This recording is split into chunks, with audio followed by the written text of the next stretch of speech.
Kita masuk ke sesi keempat ya Bapak Ibu, memahami liturgi GKI. Kalau saya lihat di Kamus Besar Bahasa Indonesia ya, kata liturgi itu artinya ibadat umum di gereja dan juga tata cara kebaktian. Nah, kalau di gereja kita biasanya liturgi ini diurus oleh komisi liturgi ya, yang ada di bawah bidang persekutuan atau ibadah. Hari ini kita juga akan belajar memahami apa itu liturgi, mengapa liturgi di berbagai gereja berbeda-beda, apa karakteristik liturgi GKI dan juga hal-hal lainnya. Narasumber kita pada siang hari ini adalah Pendeta Yuswantori Ikhwan. Berikut profil beliau. Pendeta Yuswan pendeta dengan basis jemaat di GKI Samanhudi yang ditempatkan juga sebagai staf khusus di bidang liturgi dan musik di Sinode GKI. Komponis dan ketua tim nyanyian GKI yang mengubah mazmur-mazmur dalam buku Bermazmurlah Bagi Tuhan. Kemudian juga ada sarjana informatika dari Bina Nusantara, ada Master of Theology di bidang spiritualitas liturgi di Singapura, Trinity Theological College, dan juga Doctor of Ministry dalam bidang liturgi pastoral dari St. Stephen's College, University of Alberta, Kanada. Ya, untuk bersingkat waktu, saya persilakan waktu dan tempat. Pendeta Yuswan, silakan. Ya, selamat sore saudara. Mudah-mudahan saudara masih bersemangat ya, dari pagi ya. Kita bicara soal liturgi ya saudara. Tentu yang akan saya bawakan ini yang standar saja tentang liturgi. Saya anggap semuanya calon penatua lah yang perlu mempelajari, mendalami, atau merefresh kembali liturgi GKI. Tapi nanti dalam diskusi saya berharap kita bisa menghubungkannya dengan situasi sekarang, terutama dengan kebaktian yang sekarang mungkin ke depan ini akan bersifat hybrid ya saudara-saudara. Dan kita juga akan bahas-bahas sedikit nanti tentang tren ibadah intergenerasi atau lintas generasi yang sekarang ini sering diperbincangkan. Tapi kita harus mulai dulu dari basic saudara, supaya kita punya pemahaman yang sama tentang kenapa sih kita di GKI itu beribadah seperti sekarang ini. Ya, kenapa sih kita sebagai penatua kadang-kadang ditanya ya, kenapa sih kita nggak kebaktian kayak JPCC gitu loh, lebih menarik liturginya, kenapa kita harus seperti kayak ini, seperti sekarang ya, kalau sangat formal sekali gitu loh. Kenapa begitu, kenapa harus begitu ya. Tentu sebagai penatua kita harus memiliki pemahaman yang lebih dalam tentang kenapa kita beribadah seperti sekarang ini. Kita mulai saja saudara. Dalam hidup kita sebagai orang Kristen, kita pasti beribadah ya. Namanya jadi Kristen tuh ya pasti beribadah saudara. Ada dua jenis ibadah. Ada ibadah yang sifatnya pribadi ya, personal. Ada ibadah yang sifatnya komunal saudara. Entah saudara anggota GKI, entah karismatik, apapun juga, namanya Kristen itu pasti mengenal ibadah pribadi yang personal dan ibadah umum yang sifatnya komunal. Ada perbedaan besar saudara dari dua jenis ibadah ini. Kalau ibadah pribadi itu karakteristiknya apa saudara? Itu dilakukan sendirian ya, tentu namanya juga pribadi. Kalau ibadah komunal itu bersama-sama di gereja. Nah, pokoknya kita berhimpun pada waktu yang sama ya, beribadah bersama-sama di hadapan Tuhan sebagai sebuah grup. Itu sebabnya dalam ibadah personal kita hadir sebagai aku. Ya, lagu-lagu kita, perkataan kita, doa kita semua aku sentris karena memang ini personal. Tapi kalau di gereja pada saat kita beribadah, kita ingat bahwa kita ini rame-rame, kita hadir di depan Tuhan bukan sebagai aku loh, sebagai kita. Ya, kalau penatua memimpin doa, bukan penatua yang berdoa, tapi penatua itu memimpin umat. Jadi dia berdoa sebagai pemimpin umat, bagian dari kita, dari kami gitu. Nah, itu sebabnya saudara di dalam ibadah personal itu tujuannya berbeda dengan ibadah yang komunal. Ibadah personal itu mempererat relasi secara pribadi dengan Tuhan gitu. Makanya orang bilang kalau kamu nggak saat teduh, kamu nggak berdoa tiap hari, nanti kamu merasa jauh dari Tuhan gitu. Maksudnya tuh relasi personalnya yang menjadi jauh. Nah, sedangkan kalau kita beribadah secara komunal, tujuannya adalah meneguhkan ikatan perjanjian, saudara. Jadi antara kita dengan kita sebagai umat dengan Tuhan itu kan terikat dengan ikatan perjanjian. Aku akan menjadi Allahmu dan kau menjadi umatku gitu. Jadi setiap kali kita beribadah, sebetulnya kita meneguhkan kembali, mengaminkan kembali bahwa ya Tuhan, kami ini sebagai umat Tuhan memang eh, kami mau menghimpun, mengikatkan diri kami dengan Engkau sebagai satu jemaat. Gitu. Tidak heran kalau kita melihat ada banyak anggota jemaat yang kehidupan Kristennya itu cuma datang kebaktian minggu aja. Kalau kita ngadain acara lain di gereja nggak mau hadir. Eh, tapi kalau kebaktian minggu mau hadir. Karena mereka sadar bahwa itu momen yang istimewa buat mereka 1 jam itu untuk kembali meneguhkan ikatan perjanjian mereka dengan Tuhan gitu. Nah, sekarang pertanyaannya saudara, kita kan sekarang pas Omikron ini kembali beribadah di rumah ya secara daring. Itu bisa disebut ke ibadah umum nggak saudara? Komunal nggak itu? Kan kita sendiri di rumah, di depan TV, saudara. Apakah itu menjadi akhirnya ibadah pribadi atau itu ibadah komunal? Nah, tentu dilihat dari cara kita memandang ya saudara. Jadi sebetulnya yang kita harapkan adalah sekalipun kita beribadah di rumah, itu tetap menjadi ibadah komunal. Karena sekalipun kita di depan TV sendiri-sendiri gitu, tetapi kita terikat dalam waktu yang sama setidaknya. Itu sebabnya kami selalu menyarankan supaya jangan kebaktian umum itu di share seharian penuh, karena nanti umat di rumah itu ada yang ibadah jam 10, ada yang jam 12, ada yang jam 1, tinggal putar ulang aja kan saudara. Dari mana GKI Ciplok misalnya, di play aja di YouTube, lalu kemudian ibadahnya bisa jam berapa aja. Nah itu secara teknis bisa, tapi secara kebersamaan kita tidak jadi merasa itu bukan ibadah komunal karena nggak bareng-bareng gitu saudara. Jadi ingat, sekalipun kita memindahkan ibadah ke rumah, itu cuma teknologinya yang pindah saudara. Tapi ibadahnya tetap sama pada waktu yang sama bersamaan. Anda bayangkan kalau ada 100 orang anggota kita, berarti di 100 rumah di Jakarta pada saat itu sama-sama mengucapkan pengakuan iman rasuli. Sama-sama menyanyikan lagu yang sama-sama mendengarkan khotbah. Sehingga itu walaupun sendirian di rumah, kita tetap melakukan ibadah umum. Ya, sekalipun teknologinya memungkinkan untuk orang di rumah. Jadi kita memandang kebaktian online itu, saudara, di rumah, seperti ibadah umum yang dilakukan di ruangan yang berbeda-beda. Kan ada GKI yang kalau kebaktian tuh ada yang ikut kebaktian di ruang utama, ada yang pakai CCTV kan, saudara, di tempat lain. Nah itu sama seperti itu, cuma CCTV-nya sekarang di rumah masing-masing gitu, saudara. Ya itulah konsep kita tentang kebaktian online ya, saudara. Jadi tetap itu ibadah umum. Nah, ciri khas apa, saudara, yang membuat ibadah umum dan pribadi itu menjadi sangat berbeda adalah ini, saudara, adalah tentang caranya itu, saudara, atau apa yang dilakukannya itu. Kalau ibadah personal, cara beribadahnya bebas, kan itu terserah kita masing-masing. Tapi kalau itu sudah umum, sudah menyangkut banyak orang beribadah, kan harus ada konsensus, saudara. Kalau ada 3 orang mau ibadah bareng-bareng, kan harus sama-sama membuat kesepakatan. Kita mau ibadah gimana nih caranya supaya enak gitu. Ada banyak hal yang perlu kita sepakati. Jadi ada perbedaan konsensus itu menciptakan banyak macam cara beribadah. Kenapa GKI sama JPCC berbeda? Ya karena konsensus ibadahnya berbeda. Kenapa GKI sama GKJ atau GKP berbeda?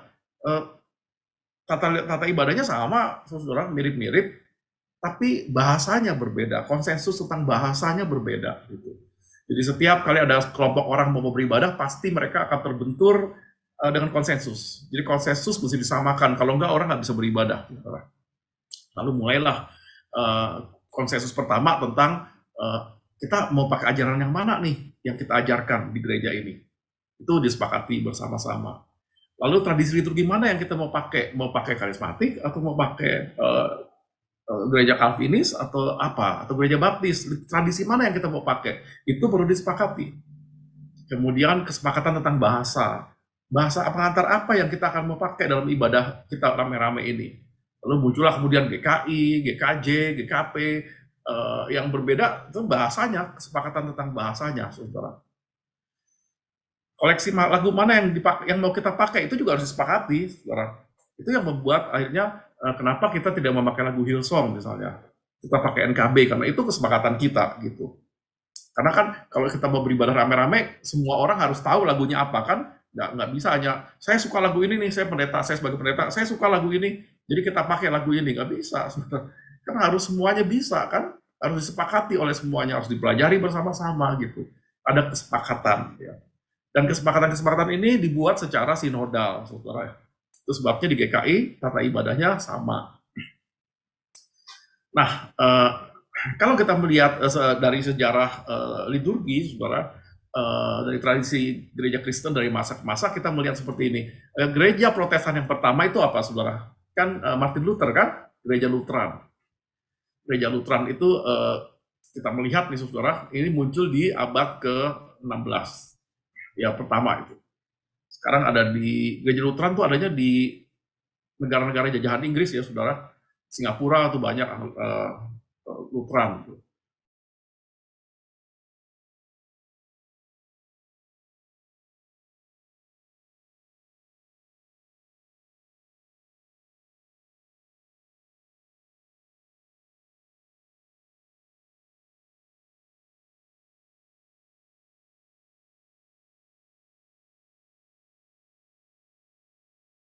Makin ke kiri, makin informal, makin spontan. Nah, gereja pertama, gereja Protestan pertama, Lutheran itu, saudara, dia sangat formal. Karena apa? Dia kan pecahan pertama dari gereja Roma Katolik kan. Jadi makin ke kanan itu makin mirip-mirip gereja Katolik gitu, tata ibadahnya, saudara. Lalu dari situ muncul lagi gereja reformasi ya, yang dipimpin oleh Calvin, Zwingli. Nah, GKI termasuk di dalam rumpun ini, saudara. Jadi yang namanya gereja reformasi itu bukan gereja GRII, bukan, saudara. Jadi secara liturgi kita ini gereja reformasi, gereja Calvinis ya, Calvinis Belanda, Calvinis Eropa, saudara. Dibawa oleh Belanda ke Indonesia. Ya di mana tradisi liturginya di tengah-tengah, tidak terlalu Katolik juga, tapi juga tidak terlalu karismatik ya, karena sudah mulai menjauh dari gereja Katolik, tapi masih ada di bagian tradisional, saudara. Lalu kemudian muncul lagi gereja Anabaptis ya, gereja Baptis, bukan gereja Baptis. Anabaptis itu gereja yang tidak mengakui baptisan anak. Saudara. Di Indonesia itu ada GKMI ya, Gereja Kristen Mulia Indonesia. Nah itu lebih ke kiri, saudara. Ibadahnya lebih tidak seformal kita. Gitu. Lalu di abad kemudian, masih di abad yang sama muncul di Inggris ya, gereja Anglikan. Saudara. Ini juga pecahan dari gereja Katolik, sehingga masih sangat kental sekali nuansa Katoliknya. Kemudian muncul gerakan Puritan di abad 17, saudara, di Inggris untuk mereka merasa kayaknya gereja reformasi ini semakin lama semakin Anglikan reformasi itu semakin lama semakin kaku gitu. Mereka ingin lebih tidak terlalu kaku. Tetapi ajarannya masih dipertahankan sehingga kemudian muncullah kelompok Puritan itu ya.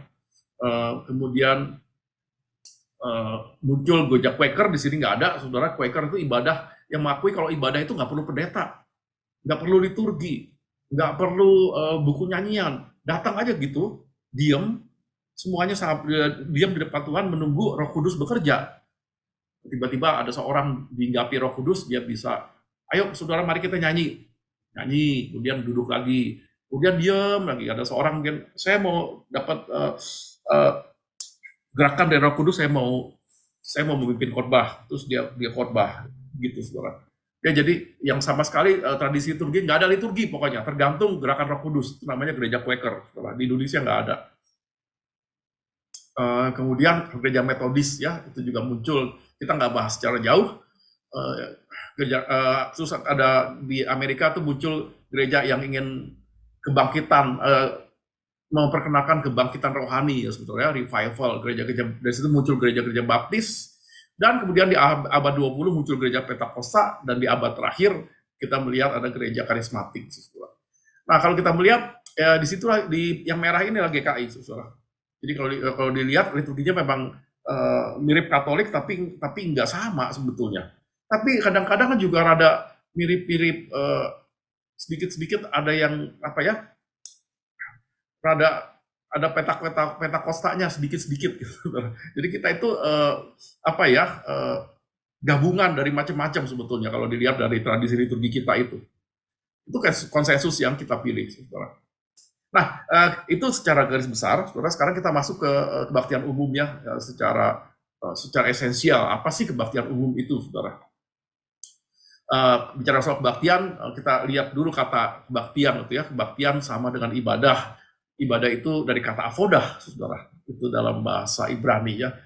Kalau dalam bahasa Arab itu abodah, ya, artinya melayani. Ibadah itu artinya melayani loh, saudara. Lalu kemudian dalam bahasa Yunani di Perjanjian Baru itu kata ibadah atau kebaktian itu adalah liturgia. Nah, dari sini kita mengenal kata liturgi. Jadi liturgi itu artinya apa, saudara? Pengabdian masyarakat gitu, mengabdi, melayani. Nah, jadi kalau kita bisa simpulkan, ibadah itu adalah momen di mana umat itu melayani Tuhan gitu. Melayani dengan cara apa? Dengan cara memuliakan Tuhan gitu. Sehingga ini penting sekali, saudara. Kita jangan berpikir bahwa di dalam ibadah itu yang melayani cuma penatua, pendeta, anggota kur, kantoria. Bukan, saudara. Kita itu cuma fasilitator. Penatua itu cuma fasilitator. Tapi siapa yang melayani di dalam kebaktian? Yang melayani adalah umat. Umatlah yang berdoa, umatlah yang menyanyi, umatlah yang memberikan persembahan. Bahwa kita ini sebagai pendeta dan penatua, kita hanya menjadi fasilitator. Supaya apa yang dilakukan umat bersama-sama itu jadi teratur gitu loh. Kalau mau teratur kan mesti ada yang mimpin, saudara. Kalau mau doanya mesti teratur kan harus ada yang mimpin doa gitu. Maka dipilihlah seorang penatua untuk memimpin doa persembahan. Jadi kita cuma fasilitator.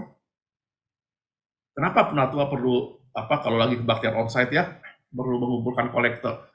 Iya karena kan nggak mungkin orang ngumpulin rame-rame, kan jadi kacau saudara kalau nggak ada aturannya gitu. Supaya rapi, kebaktiannya berjalan dengan teratur, maka ada penatua yang jalan memberikan kantong kolektor. Jadi kita itu cuma fasilitator yang memungkinkan ibadah itu berlangsung dengan sopan dan teratur. Yang beribadah, yang melayani Tuhan, itu adalah anggota jemaat semuanya, bukan kita saja. Ya, makanya di 1 Korintus 14 ayat 6, Paulus mengatakan ketika bicara soal ibadah, bila mana kamu berkumpul, katanya, hendaklah tiap-tiap orang mempersembahkan sesuatu. Nah, orang datang ke gereja itu harus mempersembahkan sesuatu dalam ibadah itu, saudara. Karena ibadah itu mempersembahkan atau melayani Tuhan. Yang dipersembahkan itu bukan uang kolektor saja. Kalau kita baca ayat berikutnya, yang satu mempersembahkan mazmur, yang lain adalah pengajaran, dan seterusnya. Artinya apapun yang kita lakukan dalam ritual-ritual, itu adalah persembahan kita kepada Tuhan. Pelayanan kita kepada Tuhan. Nah, ini saya berikan definisi yang sangat lengkap sekali tentang apa itu kebaktian umum. Kebaktian umum adalah momen di mana umat bersama-sama berpartisipasi. Ini penting ya. Jadi mereka itu bukan pemain, mereka tuh betul-betul ikutan gitu. Bukan hanya pendengar, mereka pemain gitu ya. Berpartisipasi, melakukan ritual-ritual yang berpusat pada firman dan sakramen. Ya, jadi isinya itu adalah firman dan sakramen, saudara. Nah, itu yang membedakan dengan acara lain. Ya, ada banyak persekutuan doa yang ada firman tapi nggak ada sakramen kan? Ya, yang ada firman, ada baptisan, ada perjamuan kudus itu ya di kebaktian umum itu, saudara. Jadi ada firman, ada sakramen dengan cara yang disepakati bersama, di mana melaluinya mereka mewujudkan rasa hormat kepada Tuhan, ya vertikal, lalu memperteguh persekutuan di antara mereka. Yaitu sebabnya kita penting kalau balik kembali ke gereja, saudara, karena disitulah persekutuan kita diteguhkan ketika kita kumpul bareng-bareng gitu loh. Dan didorong untuk melaksanakan tugas pengutusannya di dalam ibadah sejati, yaitu di mana? Dalam dunia sehari-hari. Jadi ibadah di gereja itu bukan tujuan kita, itu cuma alat supaya kita, yang memperlengkapi kita supaya kita bisa beribadah yang sejati. Di mana beribadah sejati? Ya ketika kita bertemu dengan orang, di pasar, di jalan, di kantor, ya. Itulah ibadah kita yang sejati. Jadi ibadah di gereja itu hanya alat saja untuk membuat kita semangat di dalam melakukan ibadah yang sejati. Ini esensi kebaktian, saudara. Nah, tentu ibadah itu kemudian karena diatur dengan rapi ya, saudara, lalu dibuatlah tata, ya, ditata supaya rapi kayak kita nata meja gitu loh. Supaya kalau ada pesta, kalau mau rapi kan mejanya mesti ditata, saudara. Juga kalau ibadah, kalau mau rapi ya harus ditata.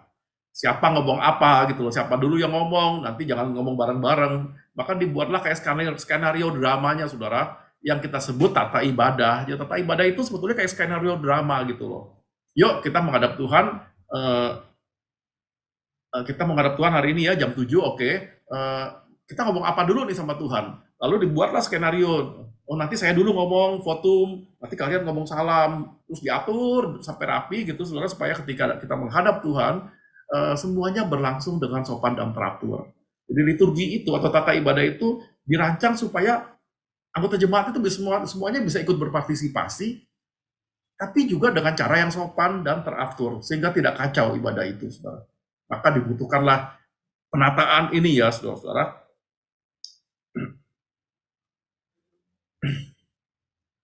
Oke, selanjutnya kita melihat sekarang kalau sudah ditata gitu, saudara. Nah, penataannya tadi itu, saudara, tata ibadahnya itu isinya apa aja sih, gitu. Kalau kita bilang kita diminta, tolong dong Pak Penatua bantuin bikin liturgi, ya, tolong ditata nih ibadahnya, ada tema, ada tujuan, lalu dibuat liturgi. Prinsip-prinsip apa sih, saudara, yang penting di dalam tata ibadah itu? Apa sih prinsip dasar ketika kita menata liturgi kita, saudara? Nah, di sini ada beberapa prinsip ya yang penting, saudara. Ini bukan cara membuat liturgi, tapi prinsip-prinsip apa yang muncul selalu di dalam tata ibadah. Jadi kalau saudara ibadah di GKI ini pasti muncul nih, saudara.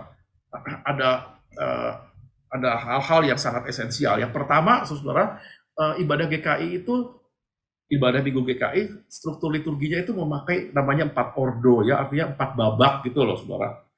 Kalau kita beribadah itu selalu isinya 4 babak gitu. Kayak drama 4 babak ya, saudara. Babak yang pertama atau ordo pertama itu disebut berhimpun. Jadi kalau orang datang ke gereja kan sebelum dengerin firman kan mesti dipersatukan dulu hatinya ya, saudara. Dihimpunkan dulu bersama-sama untuk menghadap Tuhan. Nah, itu namanya babak pertama itu berhimpun. Setelah satu hatinya dengan Tuhan, dengan sesama, baru kemudian babak kedua Tuhan berfirman. Ada bacaan Alkitab, ada khotbah. Lalu setelah Tuhan berfirman kan kita mesti merespon, saudara. Nah, responsnya adalah pengucapan syukur. Kita mengucap syukur. Nah, setelah kita merespon, lalu kita diutus keluar, karena ibadah yang sejati kan tadi bukan di gereja, ya, di gereja kan cuma ngomporin kita aja. Jadi sebelum keluar harus diingetin lagi, kita diutus gitu, ada pengutusan, saudara. Nah, supaya pengutusan itu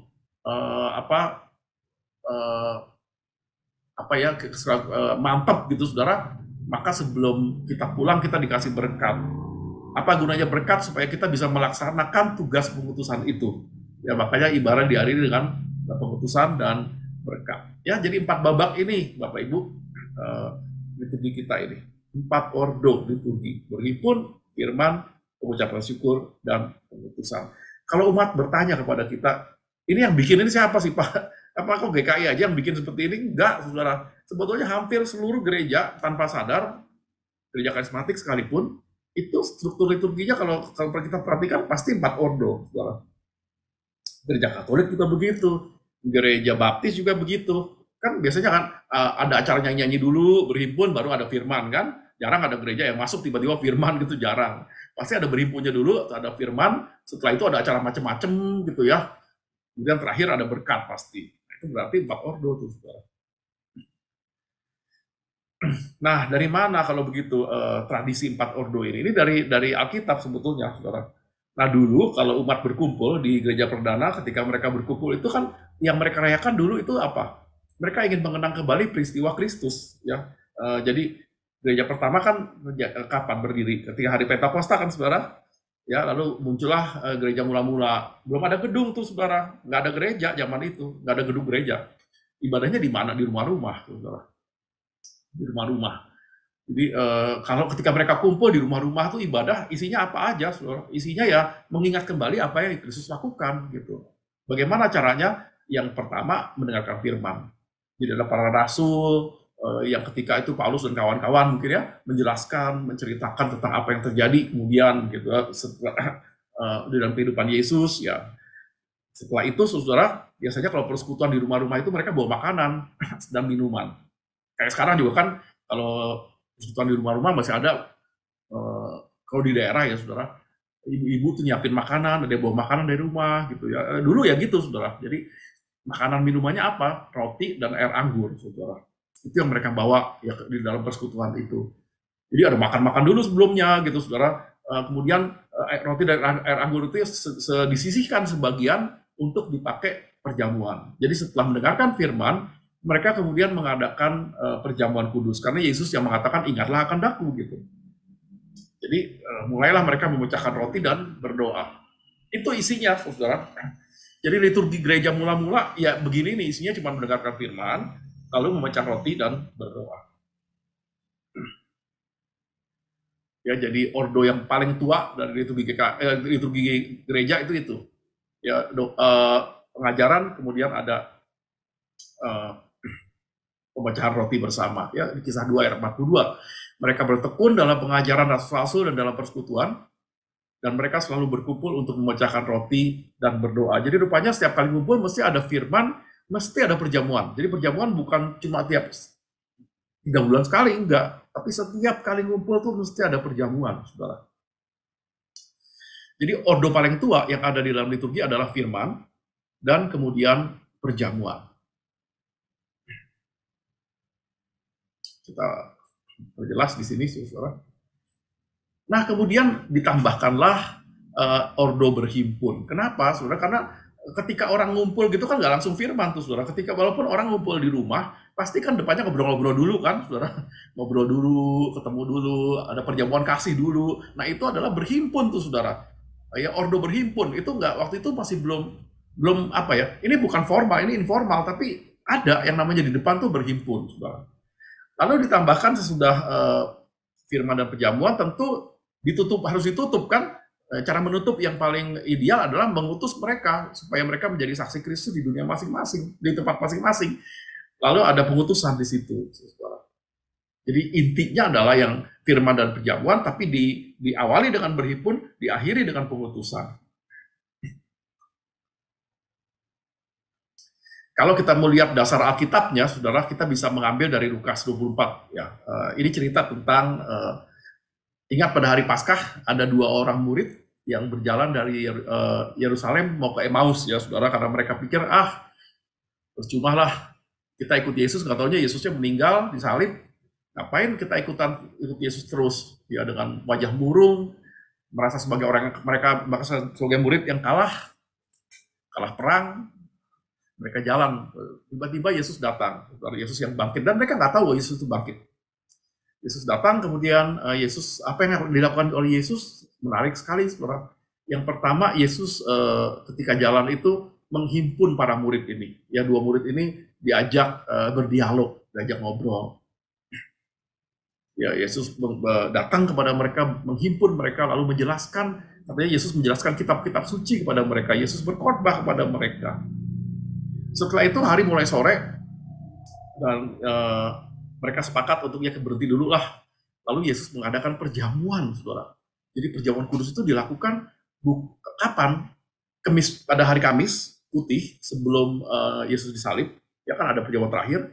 Tapi pada minggunya, saudara, Yesus mengadakan perjamuan, saudara, dengan murid-murid ini. Itulah perjamuan Paskah. Itu sebabnya harusnya gereja mengadakan perjamuan kudus pada saat Paskah, karena memang ini khas sekali. Jadi ada perjamuan kudus pada saat Paskah. Ya, diadakanlah perjamuan, dan perjamuan itu membukakan para murid, mentransformasi. Ketika Yesus memecahkan roti dan segala macam, lalu terbukalah mata mereka dan mereka mulai mengenal bahwa itu adalah Yesus. Jadi perjamuan itu membuat mereka jadi bisa melihat Yesus di tengah-tengah keraguan mereka gitu. Ya, sangat simbolik sekali. Lalu setelah itu mereka diutus oleh Yesus. Ya, perjamuan itu mengubah mereka, dan mereka akhirnya nggak jadi pulang ke Emmaus, mereka balik ke Yerusalem. Ya, mereka diutus untuk melakukan tugas sebagai murid-murid untuk memberitakan Kristus yang bangkit itu. Nah, dari cerita ini kita melihat ada 4 babak, saudara. Yang pertama ada berhimpun, kemudian Yesus berfirman, lalu diadakan perjamuan, lalu para murid itu diutus. Nah, ya, inilah liturgi yang kita pakai sekarang nih, saudara. Nah, kalau kita lihat kan seperti ini, ada kayak tadi tuh, saudara. Berhimpun, firman, perjamuan, dan pengutusan. Jadi aslinya memang begini ibadah itu, saudara. Nah, sekarang pertanyaan kita apa, saudara? Yang ketiga ini kan perjamuan, berarti kan tiap minggu perjamuan, saudara. Nah, masalahnya ini jadi masalah karena di GKI itu nggak setiap minggu perjamuan, saudara. Lah, bagaimana kalau kemudian ini bisa berubah jadi pengucapan syukur bagian ketiga ini? Karena sebetulnya begini, saudara, kalau kita melihat ordo ketiga, ya, ordo perjamuan ini, seperti saya ceritakan tadi, sebetulnya kan ini berasal dari perjamuan mula-mula itu, ya. Jadi ketika gereja berkumpul, mula-mula mereka mengucap syukur dulu, mereka mengumpulkan roti dari air anggur, kolekte, saudara, kolektanya bukan duit, tapi betul-betul bawa roti, bawa air anggur dari rumah, lalu dikumpulkan. Setelah pengucapan syukur itu, barulah kemudian roti dan air anggur yang dikumpulkan itu dibagikan ya dalam bentuk perjamuan. Nah, sekarang di GKI perjamuannya tidak setiap minggu, saudara. Tidak setiap minggu kan, tapi pengucapan syukurnya nggak hilang tuh, saudara-saudara. Jadi sebetulnya ada sisa-sisa perjamuan kudus di tiap minggu kebaktian GKI. Sisanya adalah apa, saudara? Babak pertamanya ini ya, pengucapan syukurnya ini. Ini tetap ada. Ini bagian pra-komuni sebetulnya, pra-perjamuan. Nah, pra-perjamuannya ini, yang pengucapan syukur ini sekarang menjadi ordo ketiga di liturgi GKI. Makanya nggak disebut lagi perjamuan kudus, tetapi jadi pengucapan syukur. Ya, dari situlah kemudian jadi seperti ini, seperti sekarang. Mudah-mudahan jelas ya, saudara, ya secara sejarah kenapa kita beribadah dengan 4 ordo seperti ini, saudara. Nah, itu pertama. Yang kedua yang kita perlu pahami adalah pola ibadah kita. Kalau tadi soal strukturnya tuh ya, garis besar isinya tuh ya. Tapi kalau kita lihat lebih detail lagi, cara menata liturgi di GKI itu pasti sifatnya dialogis. Ada orang bertanya, iya Pak, ngapain sih ya tiap minggu itu kita saut-sautan gitu loh. Tuhan besertamu dan besertamu juga. Itu terus, kalimatnya ngapain sih diulang-ulang gitu, kayak ritualisme. Bukan, sebetulnya itu dialog, saudara. Itu kayak percakapan gitu loh. Kayak kita kalau datang pada Tuhan itu kita bercakap-cakap gitu, saudara. Nah, percakapannya itu ditulis atau dihafal supaya menjadi sesuatu yang kita lakukan tanpa perlu bersusah payah memikirkan habis ini mau ngomong apa gitu loh, saudara. Itu namanya dialog, saudara. Jadi di dalam sepanjang ibadah itu kita berdialog. Kita berdialog dengan siapa? Kita berdialog dengan Tuhan. Jadi Tuhan ngomong kepada kita, berbicara kepada kita sebagai umat melalui apa? Melalui firman. Lalu kita sebagai umat, kita merespon kembali kepada Tuhan dengan cara apa? Dengan cara bernyanyi, dengan cara berdoa, mengaku iman, memberi persembahan. Jadi apapun yang kita lakukan di hadapan Tuhan itu adalah respon kita. Tapi sebelum kita merespon, pasti ada Tuhan berbicara dulu kepada kita lewat ayat-ayat tertentu yang diucapkan baik oleh pendeta atau oleh penatua atau oleh liturgos yang mewakili dalam tanda kutip suara Tuhan. Itu sebabnya liturgi GKI dipenuhi dengan ayat-ayat Alkitab kan. Ada kata pembuka, ada ayat untuk persembahan, ada ayat untuk berita anugerah, ya. Dan sifatnya itu dialogis, saudara. Jadi kebaktian itu menjadi semacam percakapan antara umat dengan Tuhan gitu. Jadi kebaktian yang baik itu harusnya berlangsung tidak satu sisi ya, saudara ya. Jadi kalau ada kebaktian yang isinya ada khotbah, isinya khotbah doang, umat tuh cuma mendengar saja, itu sebetulnya ibadah yang nggak sehat, saudara. Karena satu sisi gitu. Juga sebaliknya ya, kalau umat melakukan berbagai macam ritual, nyanyi lah segala macam, tapi apa yang mereka lakukan itu tidak terkait dengan firman Tuhannya, atau bahkan tidak ada firman Tuhannya. Nah itu juga ibadah yang nggak sehat, saudara. Karena harus dua hal terjadi dialog di dalam ibadah itu. Ya, jadi di dalam kebaktian minggu itu ada dialog. Nah, untuk menjelaskan secara lebih detail, saya ingin membedakan antara mata acara dengan dialog. Nah, orang kadang-kadang menganggap tata ibadah itu kayak mata acara gitu loh, saudara. Satu votum, kedua salam, ketiga kata pembuka, seolah-olah itu mata acara, kayak acara pernikahan gitu loh, saudara. Padahal bukan, itu dialog tata ibadah itu. Apa sih bedanya mata acara dengan dialog?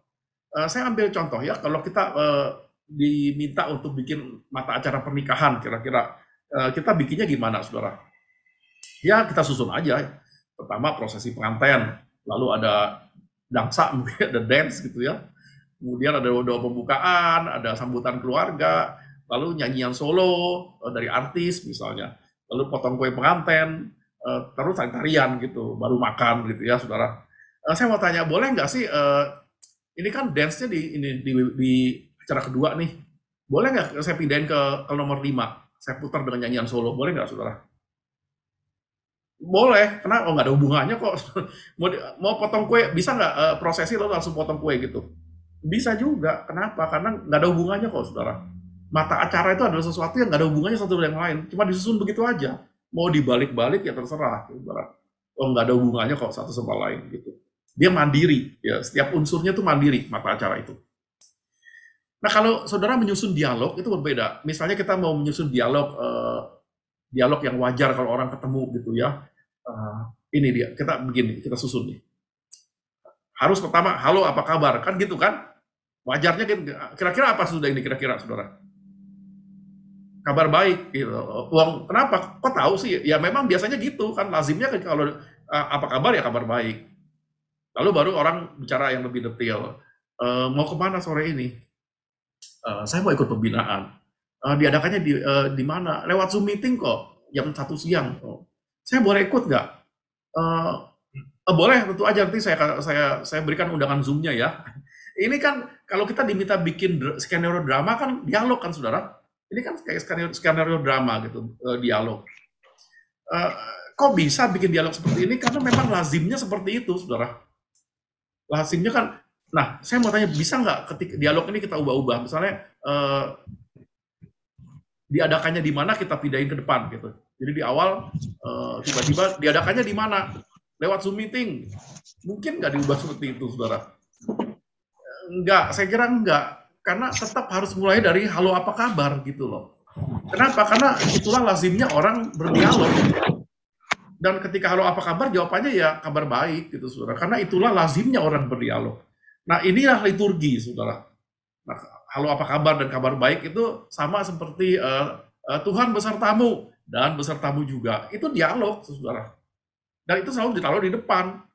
Ya, Tuhan besertamu dan besertamu juga kan apa ya kan lazim gitu kalau ditaruh di depan. Pertama kita mulai dari votum ya, pertolongan kita datangnya daripada Tuhan. Artinya kalau kita bisa datang ke gereja hari ini itu bukan karena kehebatan kita loh, itu karena pertolongan Tuhan.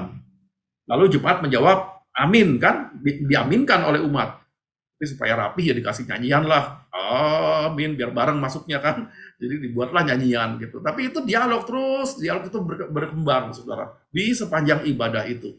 Jadi liturgi adalah sebuah percakapan sebetulnya, bukan mata acara ya. Inilah liturgi GKI, saudara. Jadi kalau kita melihat nih, yang bagian kuning itu adalah firman, ya. Ada bacaan ayat-ayat tertentu. Yang bagian oranye itu, saudara, adalah respon umat, doa, menyanyi, dan memberi kolekte. Itu semua adalah bagian yang oranye itu, saudara. Nah, yang ketiga, saudara, ada 4 ya. Yang ketiga ini ciri khas atau esensi dari liturgi GKI adalah isinya, saudara. Kalau tadi kan strukturnya udah ya, terus bentuknya kan udah dialog tadi. Isinya itu apa isinya, saudara? Materinya itu. Nah, materinya itu selalu berpusat pada karya keselamatan di dalam Kristus, gitu.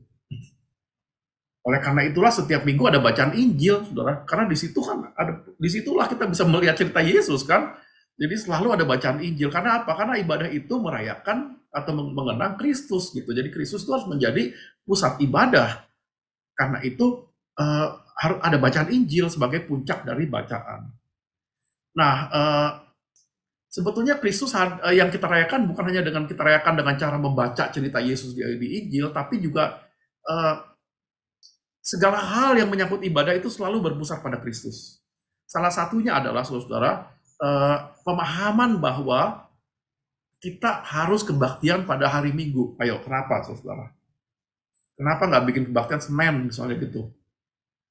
Ya, karena libur.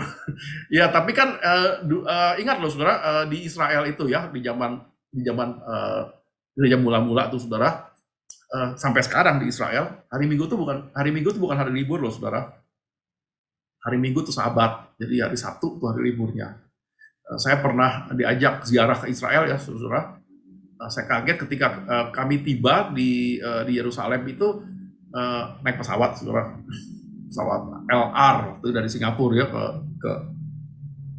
ke Yerusalem gitu. Tel Aviv, ke Tel Aviv.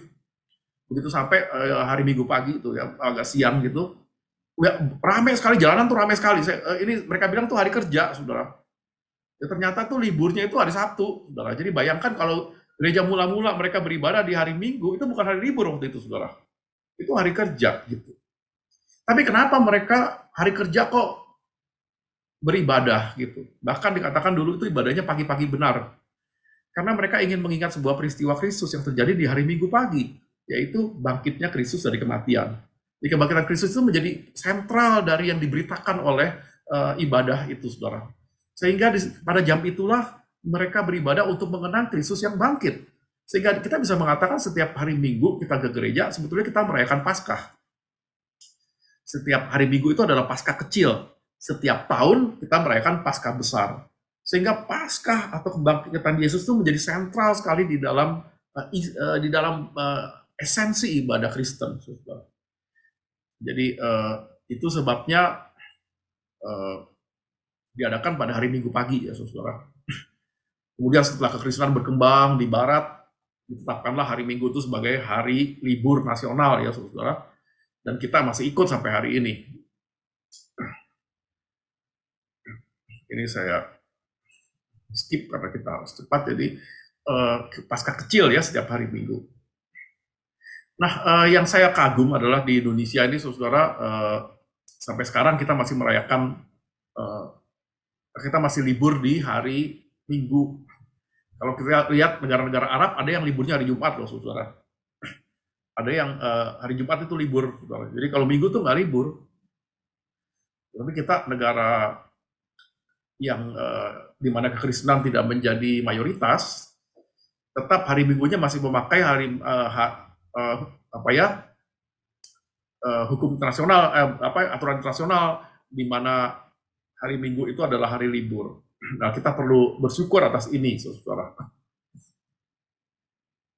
Jadi ibadah yang berpusat pada Kristus adalah ibadah yang mengkhususkan waktu beribadah di saat Yesus bangkit. Disebut dengan sacred time, ya, waktu yang kudus gitu. Bahwa kita bisa kebaktian Minggu pagi itu adalah sacred time, saudara. Kata Minggu itu dari kata apa sih, saudara? Kata Minggu itu dari kata Portugis, Domingos. Domingos itu artinya hari Tuhan kita. Tuhan mana yang dimaksud di sini? Tuhan Yesus. Jadi kalau kita bilang hari Minggu, tanpa sadar kita mengatakan itu hari Tuhan Yesus, atau hari Tuhan kita, gitu.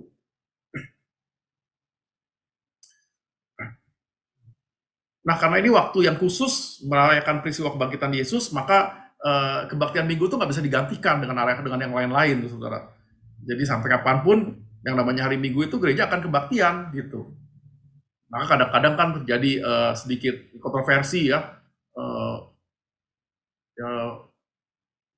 Kadang-kadang ada saat-saat di mana ya nggak usah kebaktian lah Pak, itu kan misalnya Natal ya, Natal tuh kan udah hari Sabtu, ngapain lagi kita datang bikin lagi kebaktian hari Minggu, ngapain, udah cuma beda 1 hari kan, nggak usah lah, jadi satu aja kebaktian Natal gitu, hari Sabtunya, nggak bisa, karena kebaktian Minggu tuh khas gitu, kita merayakan kebangkitan Yesus gitu. Bahkan kalau kita melihat sejarah dari gereja-gereja GKI tertentu yang biasanya yang sudah tua ya saudara, masih ada kebiasaan orang beribadah subuh, saudara, atau jam 6 gitulah katakan. Saya nggak tahu bagaimana dengan jemaat saudara, tapi jemaat yang saya layani di Semarang dulu, GKI Peterongan sampai hari ini, itu kebaktian pertamanya jam 6 pagi, saudara. Ada orang-orang tertentu yang masih menganggap itu sacred time gitu. Pokoknya saya pagi bangun mandi, yang pertama saya lakukan adalah saya menghadap Tuhan di gereja, gitu. Dan itu tradisi yang baik sebetulnya. Karena dulu ibadah mula-mula itu dilakukan jam 5 gitu. Itu pagi hari untuk merayakan mengenang kembali kebangkitan Kristus. Nah, tentu yang dirayakan isinya bukan hanya soal kebangkitan ya. Kalau peristiwa pengorbanan Yesus kan bukan hanya kebangkitan, tapi juga seluruh kehidupannya. Sehingga setiap minggu tuh dirayakan ulang atau diingat ulang semua yang Yesus pernah lakukan. Mulai dari dia lahir sampai kemudian dia melayani, dia disalibkan, bangkit, kemudian naik ke sorga, kemudian Roh Kudus turun. Jadi semua peristiwa yang terjadi itu dirayakan di sepanjang tahun. Nah, peristiwa yang disusun ini sepanjang tahun ini menjadi apa yang kita sebut dengan tahun liturgi, saudara. Jadi tahun liturgi itu artinya setiap minggu itu disusun sedemikian rupa dalam 1 tahun sehingga semua yang Yesus lakukan itu kita ingat ulang. Kita ini pelupa loh, saudara. Jadi tiap tahun itu kita mesti mengingat ulang semua yang Yesus lakukan dan dijabarkan dari minggu ke minggu, mulai dari kelahiran Yesus sampai ke uh, Roh Kudus turun dan sebagainya. Dari sini kemudian disusunlah tahun liturgi, saudara. Ya, kita kenal dari sekarang. Jadi ada masa-masa raya gitu ya. Dimulainya kapan sih tahun liturgi itu dimulainya, saudara? Tahun baru liturgi itu bukan 1 Januari loh. Tahun barunya tuh pada saat Advent ya, Advent pertama. Karena disitulah mulai lagi cerita barunya tentang Yesus yang akan datang. Ya, kita mulai bicara soal Yohanes Pembaptis yang mempersiapkan jalan bagi Tuhan. Terus cerita itu berlanjut, saudara. Cerita Yesus lahir, cerita Yesus dibaptis, kemudian Yesus melayani, kemudian mulai dia masuk ke penderitaan sampai dia disalib, yang sekarang kita sedang rayakan ini, saudara ya. Dia bangkit naik ke sorga, kemudian Roh Kudus turun, lalu mulailah gereja itu berdiri, ya, kerajaan Allah mulai berkembang. Nah, ada di sini kalau kita melihat tahun liturgi ini, saudara, dasarnya hijau sebetulnya ya, tapi ada bagian-bagian tertentu di dua bagian ini yang bukan hijau. Kalau bukan hijau itu artinya ada perayaan khusus, saudara. Jadi di lingkaran ini ada dua bagian yang merupakan perayaan khusus, masa perayaan khusus. Yang pertama yang lebih kecil disebut dengan masa Natal. Yang kedua yang bagian hijau yang khusus ini disebut masa atau siklus Paskah. Nah, ini dua bagian masa raya khusus, makanya di setiap gereja pasti ada panitia Natal dan panitia Paskah. Jadi kalau umat datang ke gereja, mereka melihat warnanya hijau, berarti nggak ada panitia itu. Itu kebaktian biasa. Tapi begitu mereka datang, warnanya bukan hijau nih, ada putih, ada ungu. Itu pasti perayaan. Ini pasti kalau nggak masa raya Paskah, ini masa raya Natal. Gitu. Ya, dengan cara membuat sistem ini, saudara, maka isi dari liturgi dari minggu ke minggu itu bisa bisa merangkum semua yang Yesus lakukan sehingga ibadah kita itu berpusat pada Kristus, saudara. Dan kalau kita pikir, ya tapi boring ya, kan tiap tahun itu lagi gitu, Natal lagi, apa nggak boring? Sebetulnya enggak, saudara. Karena sebetulnya kalau kita lihat tahun liturgi itu konsepnya bukan melingkar, tapi seperti spiral, gitu, saudara. Jadi ada Natal di sini, lalu balik lagi ke Natal, tapi tidak di tempat yang sama. Natal tahun 2000 dengan Natal kemarin, peristiwanya sama, yang dirayakan Yesusnya sama, kejadiannya. Tapi situasi kehidupan dunia dan kehidupan kita berubah, saudara. Itu sebabnya pesan Natal itu berbicara secara baru kepada kita tiap tahun. Mungkin di tahun Natal 1998, tema Natal kita adalah tema Natal yang dihubungkan dengan peristiwa reformasi, ya. Bagaimana kita sebagai Kristen merayakan Natal di tengah-tengah reformasi yang baru terjadi, di mana Pak Harto turun, gitu. Tapi ketika kita merayakan Natal kemarin, saudara, Natal kita itu tema-temanya tuh berbau pandemi gitu. Ya, berbau pemulihan atas pandemi dan seterusnya. Jadi artinya, walaupun perayaan Natalnya sama, tapi maknanya selalu berbeda. Karena walaupun peristiwa Yesusnya sama, tapi peristiwa hidup kita itu berubah. Jadi setiap kali Natal kita seperti menghubungkan peristiwa hidup kita dengan peristiwa Yesus gitu. Ya, kita napak tilas dengan Yesus. Selalu ada yang baru di dalam tahun liturgi ini. Dia tidak ada di tempat yang sama. Dia spiral, dia bukan lingkaran. Jadi semakin merayakan Natal, seharusnya semakin iman kita semakin dalam ya dari tahun ke tahun. Lapisannya tambah satu lagi gitu. Lapisan iman kita itu kayak bawang gitu. Tiap tahun tambah satu layer, tiap tahun tambah satu layer lagi ya. Jadi makin lama makin dalam lah pemahaman kita tentang Natal, tentang Paskah dan maknanya. Dihubungkan dengan kehidupan kita yang sekarang ini, saudara. Nah, supaya umat sadar bahwa kalau ke gereja itu ada ini, mereka sadar bahwa sekarang tuh sedang masa raya Paskah atau Natal, maka gereja itu kemudian kita buat atau kita desain dengan warna-warna tertentu, ya ada kain mimbar, ganti-ganti warna, supaya umat tahu bahwa ini ada suasana baru, berarti ada perayaan baru gitu. Kalau mereka masuk ke gereja ungu gitu, itu artinya ada nuansa pertobatan ini. Ini pasti kalau nggak Advent, Prapaskah ini pasti, karena ungu itu adalah nuansa pertobatan. Jadi umat itu diberitahu tentang tahun liturgi lewat warna-warna, saudara. Putih itu lambang perayaan, ya kesucian. Hari raya gerejawi itu putih biasanya. Kalau merah itu semangat, ya ada Roh Kudus ya, semangat Roh Kudus. Makanya ada Pentakosta itu. Ya penabisan pendeta itu kan juga peneguhan ya, uh, lambang dari api Roh Kudus yang menyemangati hidup kita. Ungu itu biasanya pertobatan atau pemeriksaan diri ya. Jadi di Prapaskah, di Advent misalnya. Kemudian hijau itu pertumbuhan, saudara ya, alami, ya, pertumbuhan iman. Jadi itu kalau di masa-masa normal yang tidak ada perayaan. Kemudian hitam tentu saja kedukaan, ya kita pakai di Jumat Agung. Nah, adanya warna-warna ini membuat umat kalau ada lagi kebaktian di gereja itu mengalami ada nuansa baru gitu. Ketika nuansa khas ketika mereka masuk ke dalam gedung gereja untuk beribadah.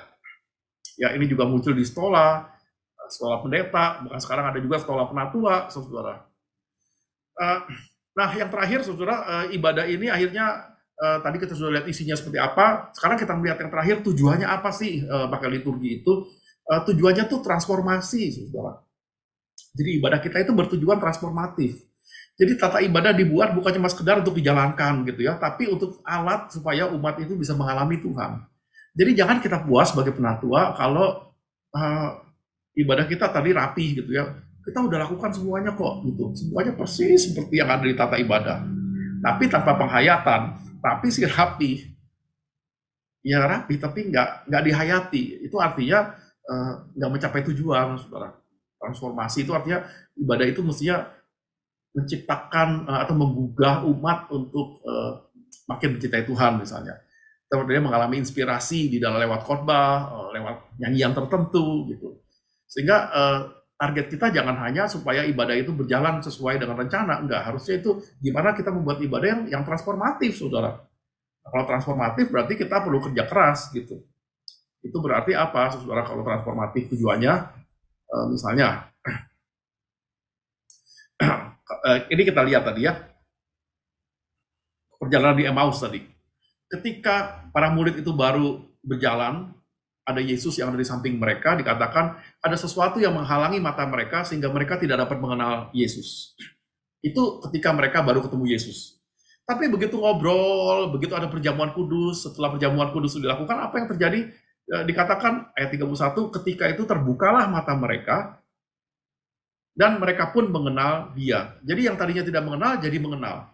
Apa yang membuat para murid tadi di bagian awal tuh nggak bisa mengenal Yesus? Karena ada sesuatu menghalangi mata mereka. Apa yang menghalangi mata mereka? Pesimisme, ketidakyakinan akan Yesus yang bangkit. Nah, begitu juga umat kita ketika mereka datang kebaktian, saudara, kadang-kadang ada sesuatu yang menghalangi mata mereka, sehingga mereka tidak bisa bertemu dengan Yesus. Mungkin kekhawatiran mereka, beban hidup, mungkin juga kalau kebaktiannya online, ada banyak sekali halangan ya. Ruangannya panas, ribut, HP-nya nggak stabil koneksinya, ya menghalangi mereka untuk bisa sungguh-sungguh beribadah. Nah, tujuan dari ibadah itu adalah bagaimana dari mereka yang tadinya terhalang itu sehingga dibuat sedemikian rupa sehingga lewat ibadah, lewat nyanyian, lewat khotbah, lewat apalah segala macam, mereka akhirnya jadi terinspirasi gitu, mata mereka terbuka. Sehingga mereka ketika selesai ibadah itu bilang, oh iya ya, harusnya gini nih. Aku baru sadar sekarang, ternyata aku keliru selama ini. Nah, kalau umat bisa berkata begitu, saudara, berarti ibadah itu transformatif gitu. Ya, mereka mendapatkan sesuatu, pencerahan tertentu, bukan hanya lewat khotbah, tapi lewat nyanyian yang disiapkan dengan baik misalnya. Sehingga ketika dinyanyikan tuh mereka tersentuh, iya ya kok aku baru sadar nih kok kata-katanya berbicara sekali gitu loh. Atau ketika penatua mengucapkan kalimat tertentu, doa tertentu gitu, doanya tuh gue banget gitu bagi umat gitu. Sehingga mereka merasa iya ya, bener juga gitu. Nah, itulah ya wow moment itu saudara ya. Menciptakan wow moment itu, mereka sadar gitu. Nah, itulah tujuan ibadah. Oleh karena itu, saudara, supaya transformatif, maka liturgi GKI itu harus dihidupi, ya, dihayati. Jadi, dia memang baku, saudara. Liturgi itu selalu baku, tapi tidak kaku. Ya, jangan jadikan itu kaku. Kita perlu berupaya supaya itu tidak kaku, saudara.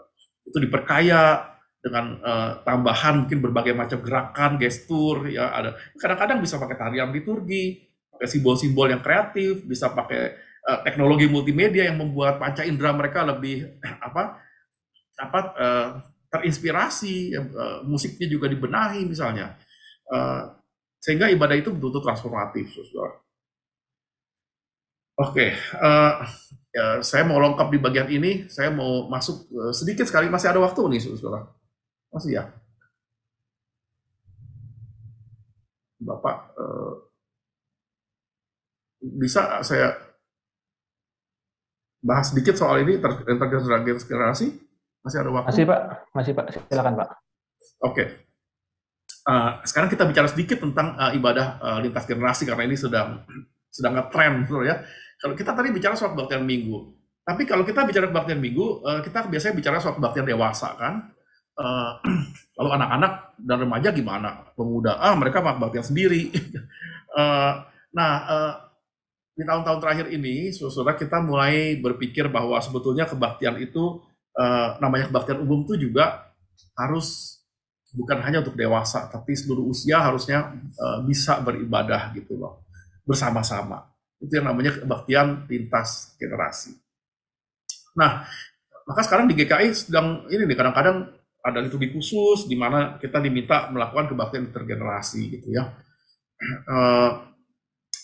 Kita tidak bisa banyak panjang lebar di sini karena ini sesi tersendiri. Tapi yang saya ingin beri catatan adalah gini, kadang-kadang kita punya konsep yang salah tentang kebaktian lintas generasi di GKI gitu.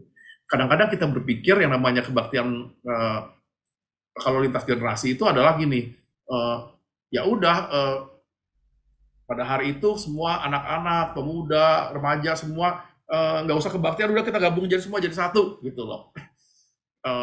Gabung aja pokoknya jadi satu.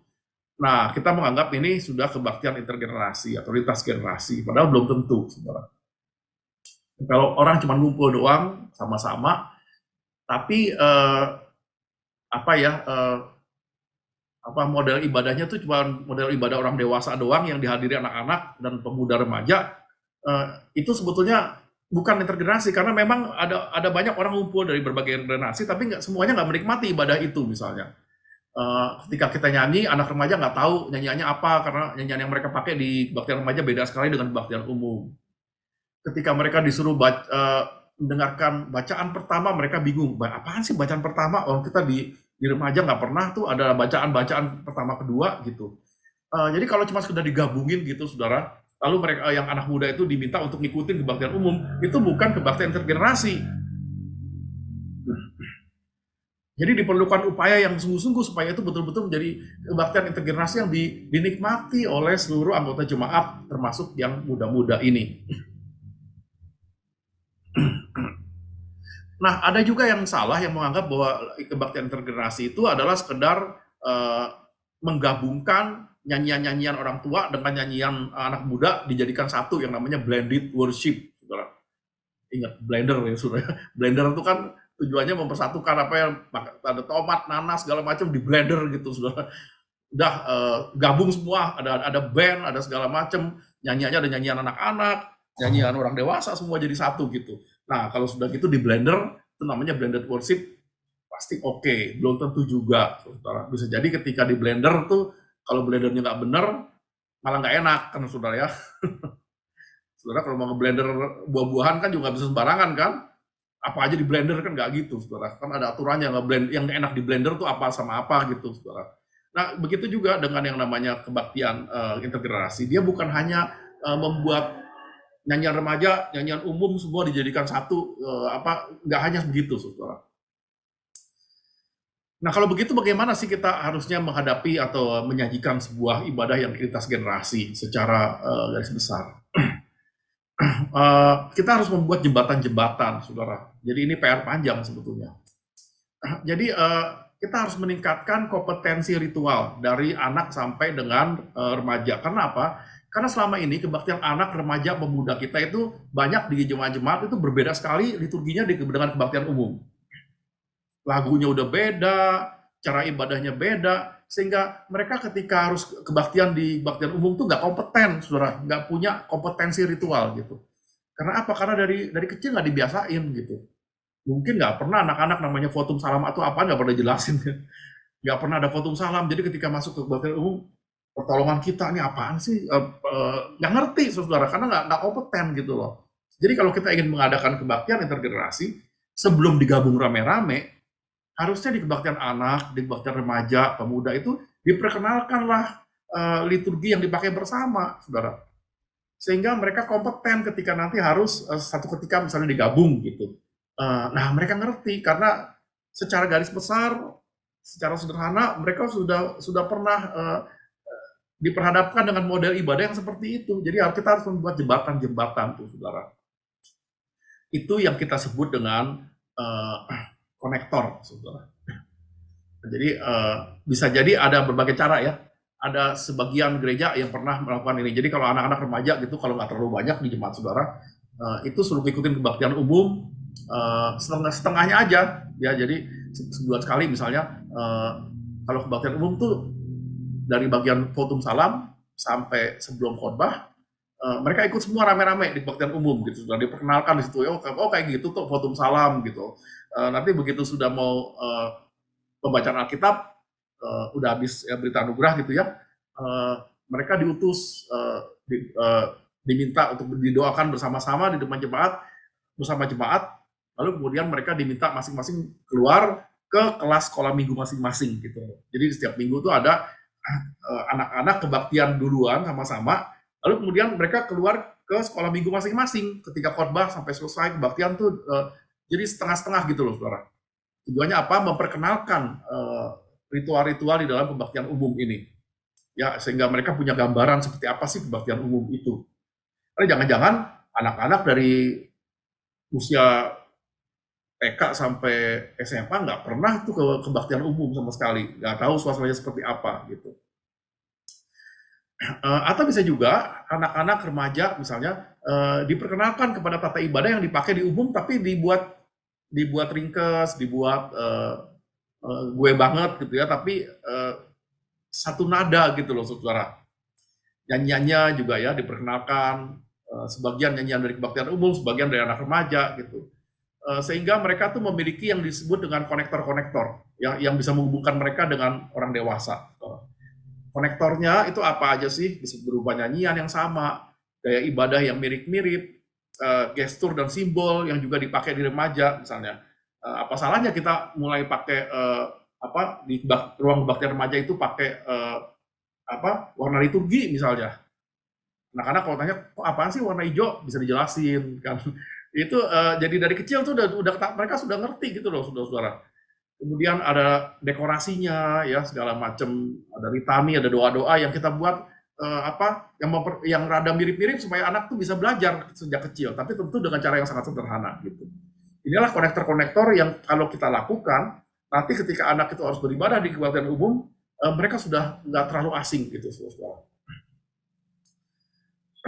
Nah, hal lain yang kita perlu lakukan di dalam intergenerasi ini adalah membuat wadah di mana di dalam gereja itu anak-anak, pemuda, remaja, dan anggota umum itu, anggota dewasa itu bisa kerjasama gitu loh, saudara. Bukan hanya di dalam kebaktian, tapi di dalam hal-hal lain di luar kebaktian. Ya ada jemaat yang suka mengadakan satu minggu tuh di sebelum pandemi ya, kebaktian Padang gitu loh.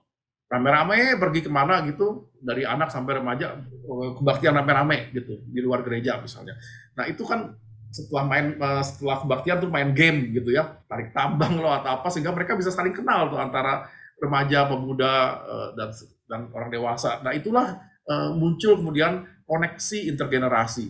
Nah kalau itu terjadi, saudara, maka nanti ketika mereka masuk ke kebaktian umum, mereka merasa senang karena ketemu dengan om-om dan tante-tante yang mereka sudah kenal gitu loh. Nah kalau selama ini nggak pernah ada koneksi, anak remaja tahunya dengan sesama anak remaja, lalu disuruh ikut kebaktian umum kan rasanya asing banget gitu. Si om sama tante yang ada di situ aku nggak pernah kenal selama ini. Gitu. Makanya salah satu cara misalnya ya, kita ngedekor ruangan bareng-bareng kalau mau Natal gitu ya, kebaktian masa raya Natal gitu, Advent, anak remaja kita perbantukan semua, anak sekolah minggu, remaja, pemuda ngedekor ruangan gereja sama-sama misalnya. Masing-masing diberi tugas gitu, misalnya di dalam kebaktian Advent ada remaja, ada anak-anak diberi tugas nyalain lilin misalnya, sehingga mereka tuh dari kecil memang sudah terbiasa dengan suasana kebaktian sama-sama itu, saudara. Nah, kalau konektor ini bisa kita dapatkan, kita tumbuhkan, nanti kebaktian lintas generasi itu betul-betul akan bermakna dan jalan. Gitu. Yang terakhir, saudara, salah satu strategi kebaktian lintas generasi ini harus muncul dari kebaktian keluarga.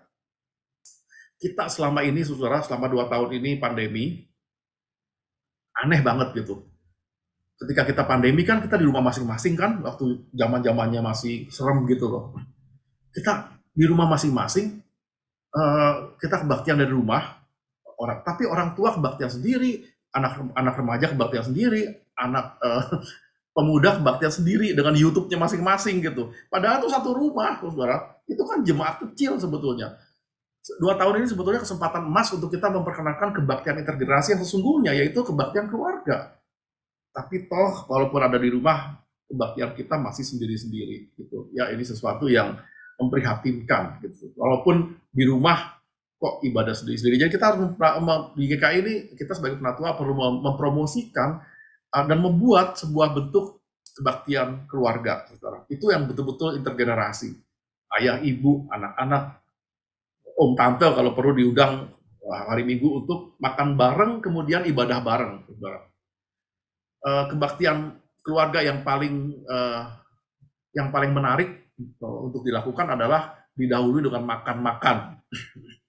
Kalau ngumpul, dikata ngapain ngumpul, kebaktian, nggak mau loh saudara-saudara. Tapi kalau ngumpulnya makan, saya rasa pada mau tuh. Gitu. Jadi, nah kita gunakan saat makan tuh misalnya 10 menit sebelum makan, 10 menit sebelumnya tuh ada kebaktian kecil, cuma doa doang. Sederhana sekali, so, nyanyi satu lagu terus doa, terus bacain ayat mungkin tertentu, udah gitu. Udah gitu acara makan. Nah, dengan acara yang cuma 10 menit ini ngumpul bareng-bareng, melakukan sesuatu ritual tertentu yang sederhana, lalu baru makan bersama, itu punya dua fungsi. Yang pertama, itu terjadilah liturgi intergenerasi, kebaktian keluarga yang intergenerasi yang pertama. Dan kedua, itu juga membuat keluarga-keluarga kita lebih akrab, saudara, dengan membiasakan makan bersama gitu. Nggak di mall, tapi di rumah. Didahului dengan kebaktian keluarga itu. Ya, mungkin ini catatan tentang kebaktian intergenerasi. Saya serahkan kembali mungkin ya untuk kita tanya jawab, saudara. Baik, terima kasih Pendeta Yuswan untuk sesi pada siang hari ini ya. Kayaknya banyak sekali nih masukan yang kita dapat juga nih Pendeta Yuswan. Thank you. Mungkin dari Bapak Ibu dulu ada yang mau ditanyakan, silakan. Pak, mau bertanya, bisa dari Pak? Chatbox. Ya, sorry dari mana nih? Ya, saya Kawalta dari GKI, kata Pak. Oh ya, silakan Pak.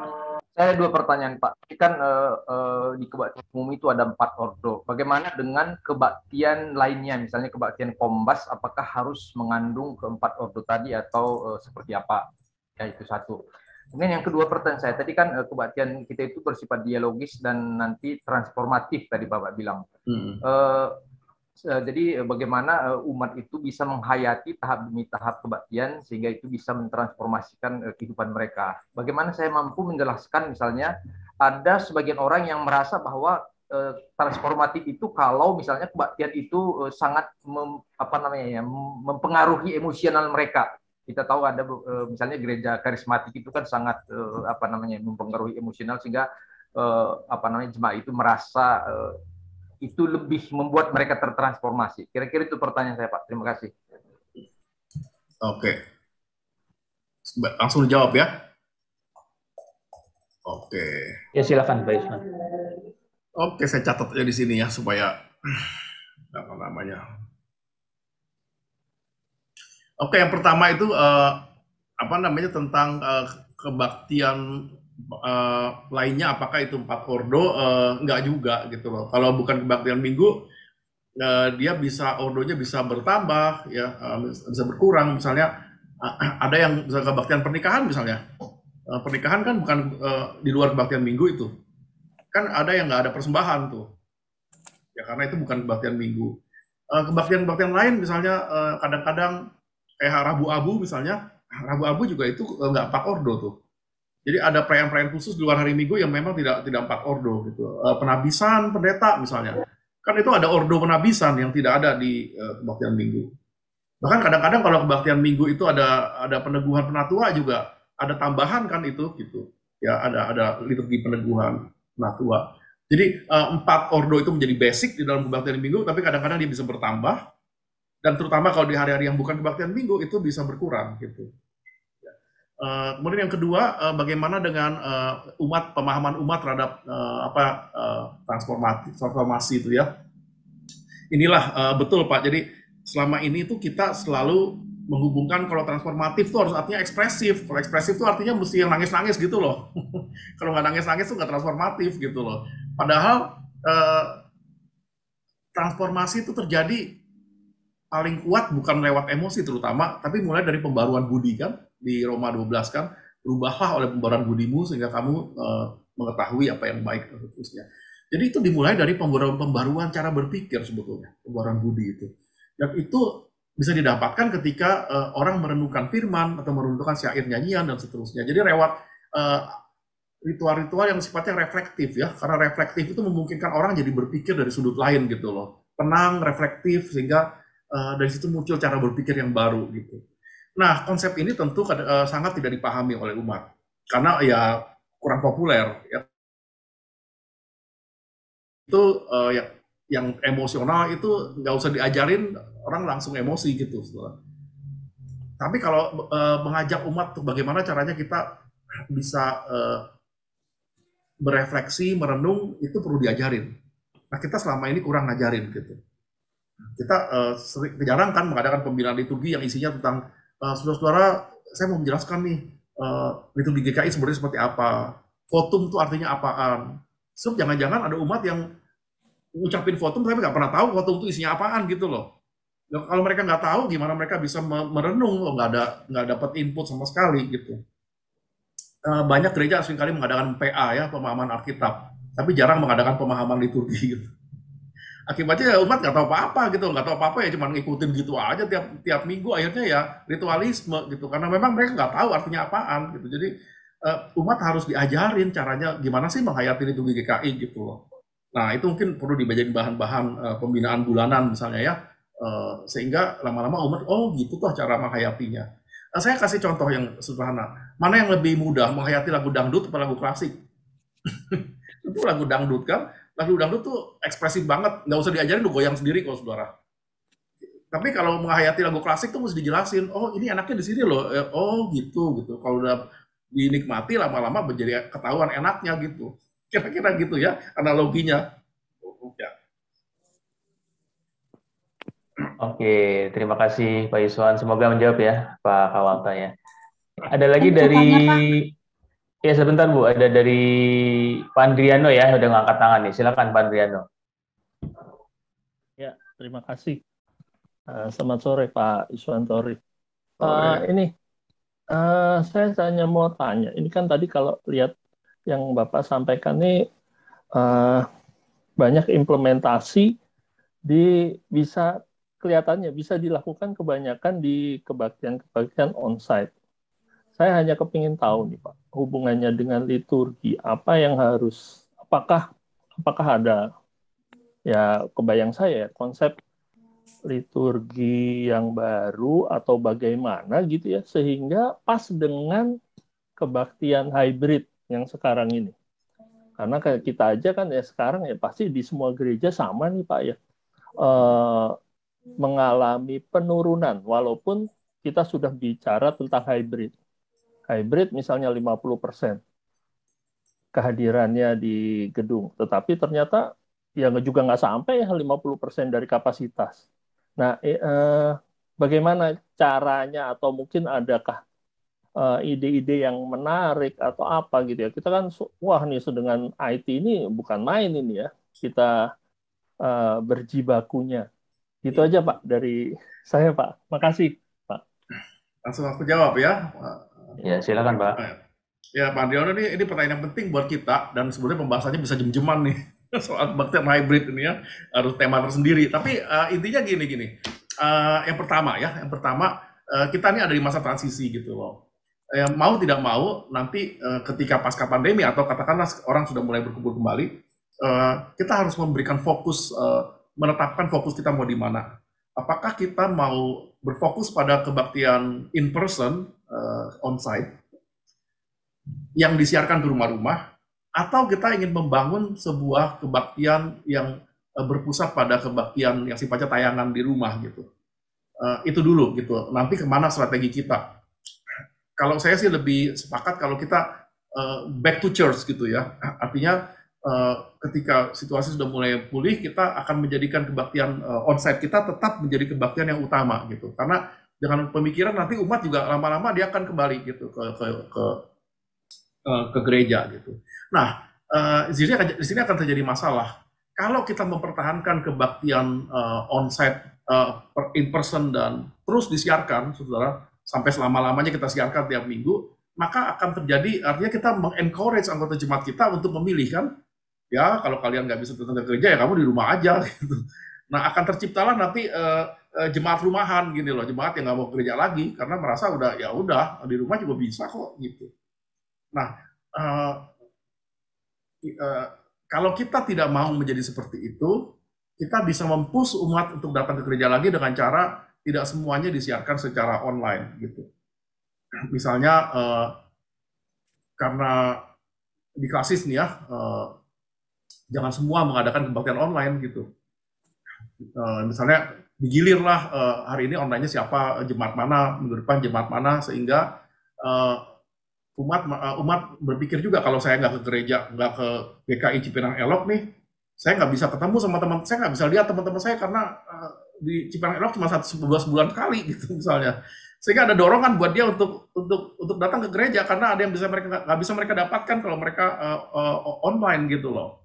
Nah harus ada seperti itu, sebab kalau nggak nanti akan semuanya di rumah aja gitu, semuanya ada gitu. Itu yang pertama. Yang kedua, saudara, kebaktian hybrid ini yang di rumah ada, di gereja ada, itu punya konsep yang rada berbeda gitu. Jadi kalau kita ingin memperhatikan orang-orang yang ada di rumah, maka tayangan yang muncul di rumah itu harus menarik gitu loh. Nggak bisa semua hal yang cocok di in person atau di gereja itu menarik kalau dilakukan di rumah, kalau ditayangkan di rumah. Bicara aja soal teknologi misalnya. Kalau kita cuma ngambil kamera gitu ya, lagi kebaktian biasa gitu ada umat, kita ngambil kamera dari 2 kamera gitu ya, yang di rumah tuh akan merasa bosan banget gitu, karena mereka lihat itu terus kan. Nah itu kan harus ada teknologi untuk membuat bagaimana tayangan yang di rumah lebih menarik gitu. Kemudian harus yang di rumah mesti lebih pendek, saudara. Short, simple ya yang di rumah itu, karena di rumah itu banyak sekali gangguan deh, saudara. Saudara ngalamin pasti ya 2 tahun ini ya. Susah banget untuk konsentrasi di rumah kalau acaranya tuh aduh bertele-tele gitu, panjang banget, itu kameranya cuma 2 itu doang, itu sangat tidak menarik gitu. Sehingga untuk mempertahankan kualitas tayangan di rumah yang baik itu diperlukan kerja keras, teknologi yang baik, bahkan presentasi yang juga baik. Nggak cukup lagi hanya pakai PowerPoint gitu. Mungkin waktunya kita belajar pakai Pro Presenter namanya. Karena kalau selama ini kalau yang saya lihat tayangan label segala macam itu yang ada di tayangan di rumah dengan yang ada di layar LCD kita di gereja itu kan mesti berbeda, saudara. Harus beda kan bentuk fontnya dan segala macam. Dan ingat loh, yang kebaktian di rumah tuh pakai HP, saudara. HP itu mesti gede-gede tulisannya gitu. Jadi berbeda sekali dengan tayangan yang harus dimunculkan di gedung gereja gitu. Nah semua itu akan membutuhkan banyak sekali pemikiran, sehingga memang kalau memang kita betul-betul mau hybrid gitu ya, dari rumah ada, di gereja ada, harus ada tim tersendiri yang mengurus untuk bagian kebaktian di gereja, dan tim tersendiri lagi yang untuk kebaktian di rumah. Nah, kita siap nggak dengan itu? Itu yang kita perlu pikirkan dan siapkan. Saya boleh bertanya, Pak? Ya.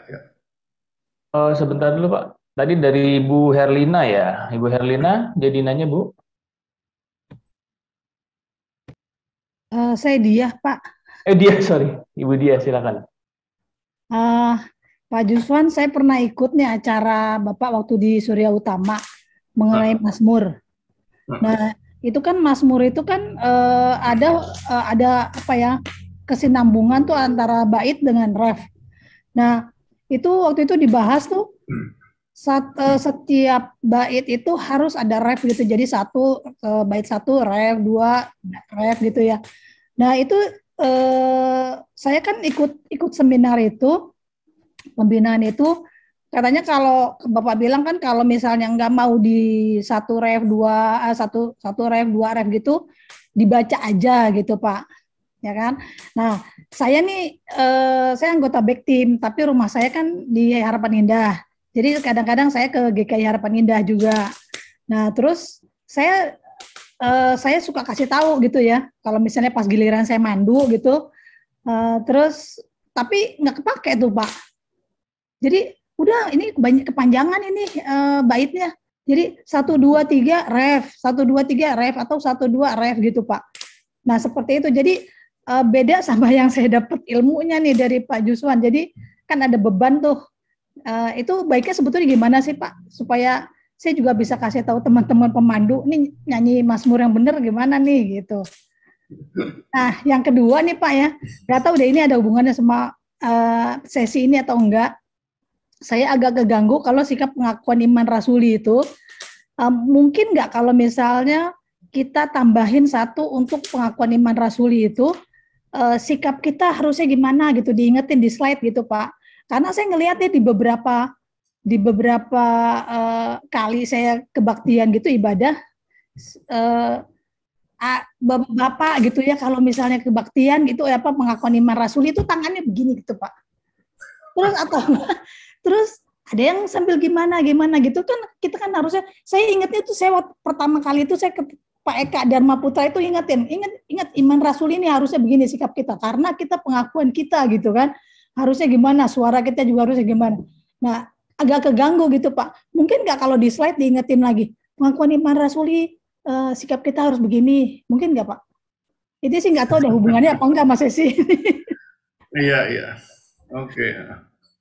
Ya, kemudian yang kedua dulu ya. Yang kedua itu daripada setiap minggu kita taruh di slide, lebih baik mungkin kita ngadakan kebaktian pengajaran. Kan bisa tuh ada kebaktian pengajaran tentang pengakuan iman rasuli misalnya gitu, atau tentang ritual tertentu dalam kebaktian. Kenapa sih harus begini? Bagaimana sih sikap yang tepat? Itu kan bisa diajarkan sebetulnya ya. Kalau udah diajarkan, nanti akan bertobat sendiri tuh orang-orangnya. Daripada tiap minggu kita tayangin gitu, aduh nggak enak juga kan di slide gitu. Ya itu mungkin ide ya, itu bisa diajarkan gitu.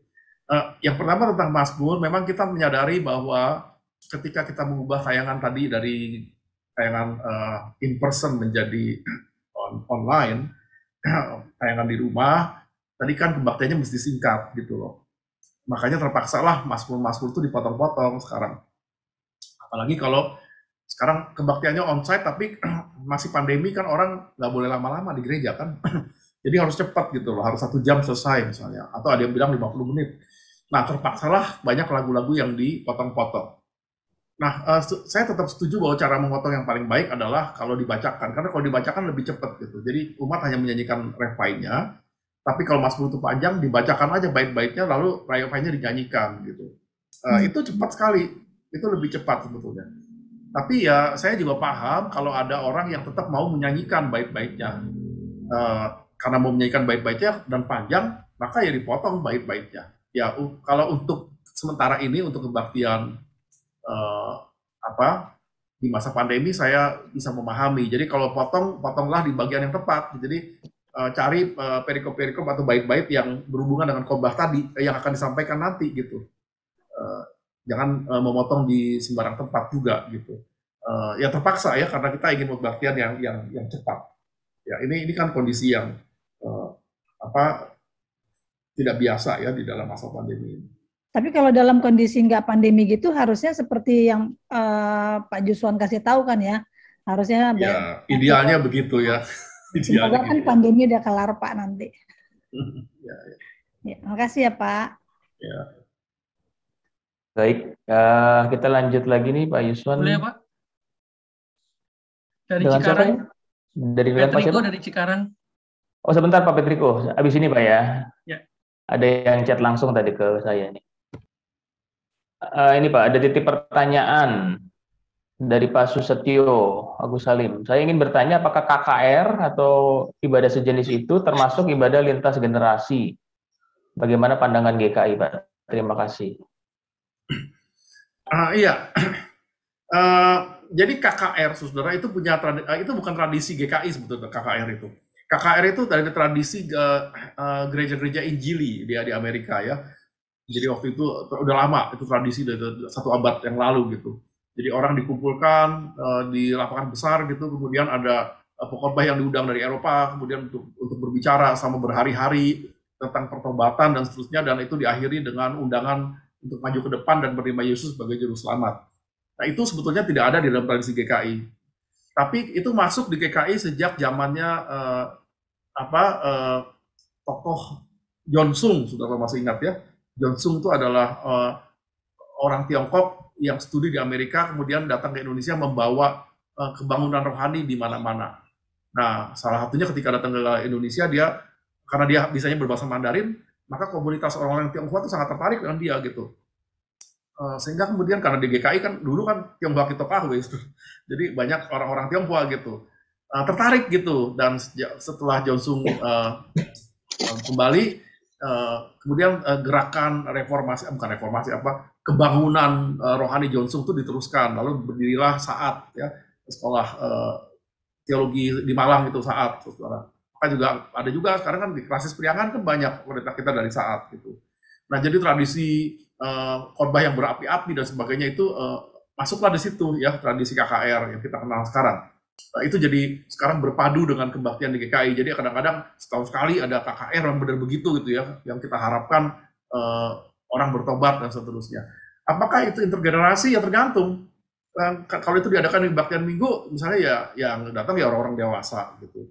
Jadi ini ranahnya bukan integrasi atau tidak, tapi ini adalah model kebaktian yang berbeda dari yang kita wariskan sebetulnya.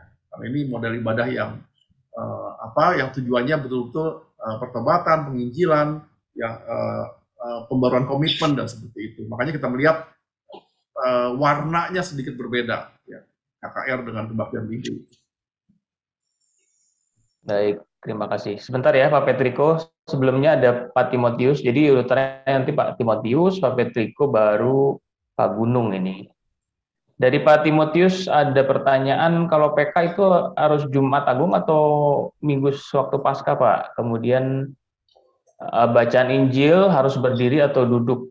Lalu ada perjamuan kudus anak, Pak Yusman. Oke. Wah, ini pertanyaannya bisa berjam-jam nih.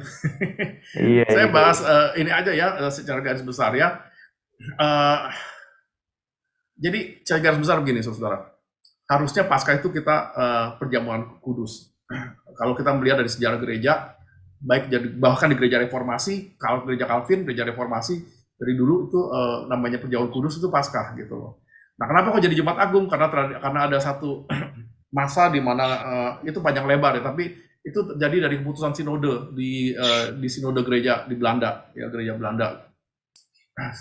Persidangan di Delft kalau tidak salah. Ada perkembangan semacam itu, sehingga kemudian ketika Belanda masuk ke Indonesia dibawalah tradisi bahwa kebaktian itu harus Jumat Agung, karena kan dihubungkanlah kematian Yesus itu paling cocok dirayakan dengan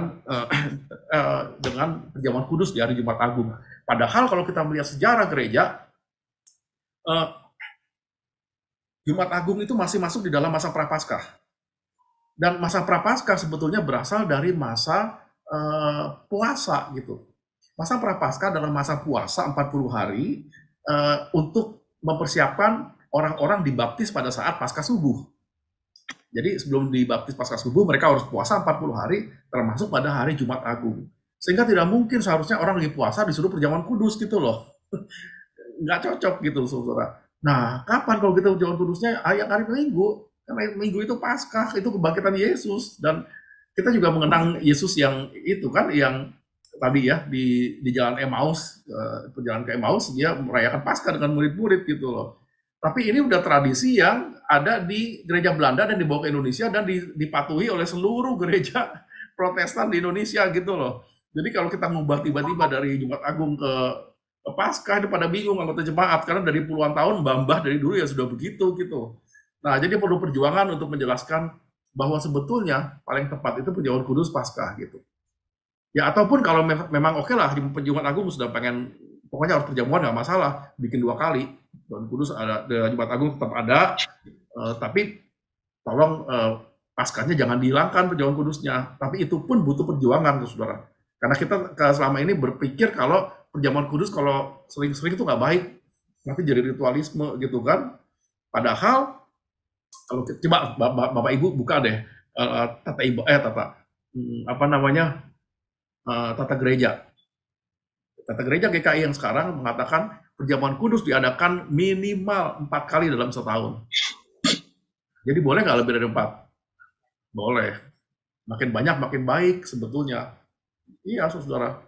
Jadi nggak salah kalau kita mengadakan perjamuan kudus pada hari Paskah. Bahkan di setiap event-event besar kita adakan perjamuan kudus, saudara, itu nggak salah juga gitu. Lalu bagaimana PK dengan anak? Memang ini pergumulan di GKI, saudara. Secara teori betul bahwa memang anak itu kan udah dibaptis gitu loh. Kalau sudah dibaptis kan harusnya dia juga bisa ikut perjamuan kudus gitu. Tapi jadi secara teori liturgi itu kita bisa terima, saudara. Apalagi sejarah zaman dulu menyatakan bahwa anak-anak sebetulnya dari dulu tuh ikut perjamuan tuh sudah sejak umur 7 tahun, 8 tahun gitu. Tapi karena GKI punya tradisi yang namanya CD, yang dimana CD itu biasanya pada 15-16 gitu ya. Maka lalu kemudian ada pertimbangan ini anak-anak kan belum ngerti nih, belum CD, jadi jangan ikut perjamuan dulu gitu. Dengan pemikiran mereka belum mengenal, kan mereka belum betul-betul beriman pada Kristus. Nah pertanyaannya sekarang, apa benar sih begitu? Apakah anak yang 8 tahun itu imannya nggak benar gitu? Mereka kadang-kadang anak sudah dibaptis umur 7 tahun, dan dia udah mencintai Kristus gitu loh. Walaupun dia belum tahu tentang Tritunggal itu apaan konsepnya, tapi dia sudah memiliki rasa cinta kepada Yesus. Apa dia nggak boleh ke perjamuan kudus? Itu menjadi masalah, saudara.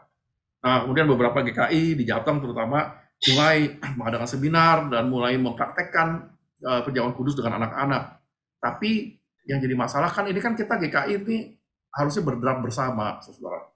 Kan aneh kalau di jemaat situ anak-anaknya nggak boleh ikut perjamuan kudus, di sebelah sini malah disuruh perjamuan kudus, kan bingung orang tuanya gitu. Tapi udah kejadian nih, saudara, di beberapa GKI itu sudah diterapkan. Jadi akhirnya sekarang udah status quo dulu deh. Ya, yang sudah menerapkan ya sudah, karena kalau dicabut juga susah kan. Udah diumumkan dari sosialisasi. Tapi yang belum mengadakan ya tahan dulu, jangan mengadakan sebelum kita membuat keputusan bersama di sinode, karena kita ini harus bergerak bersama gitu.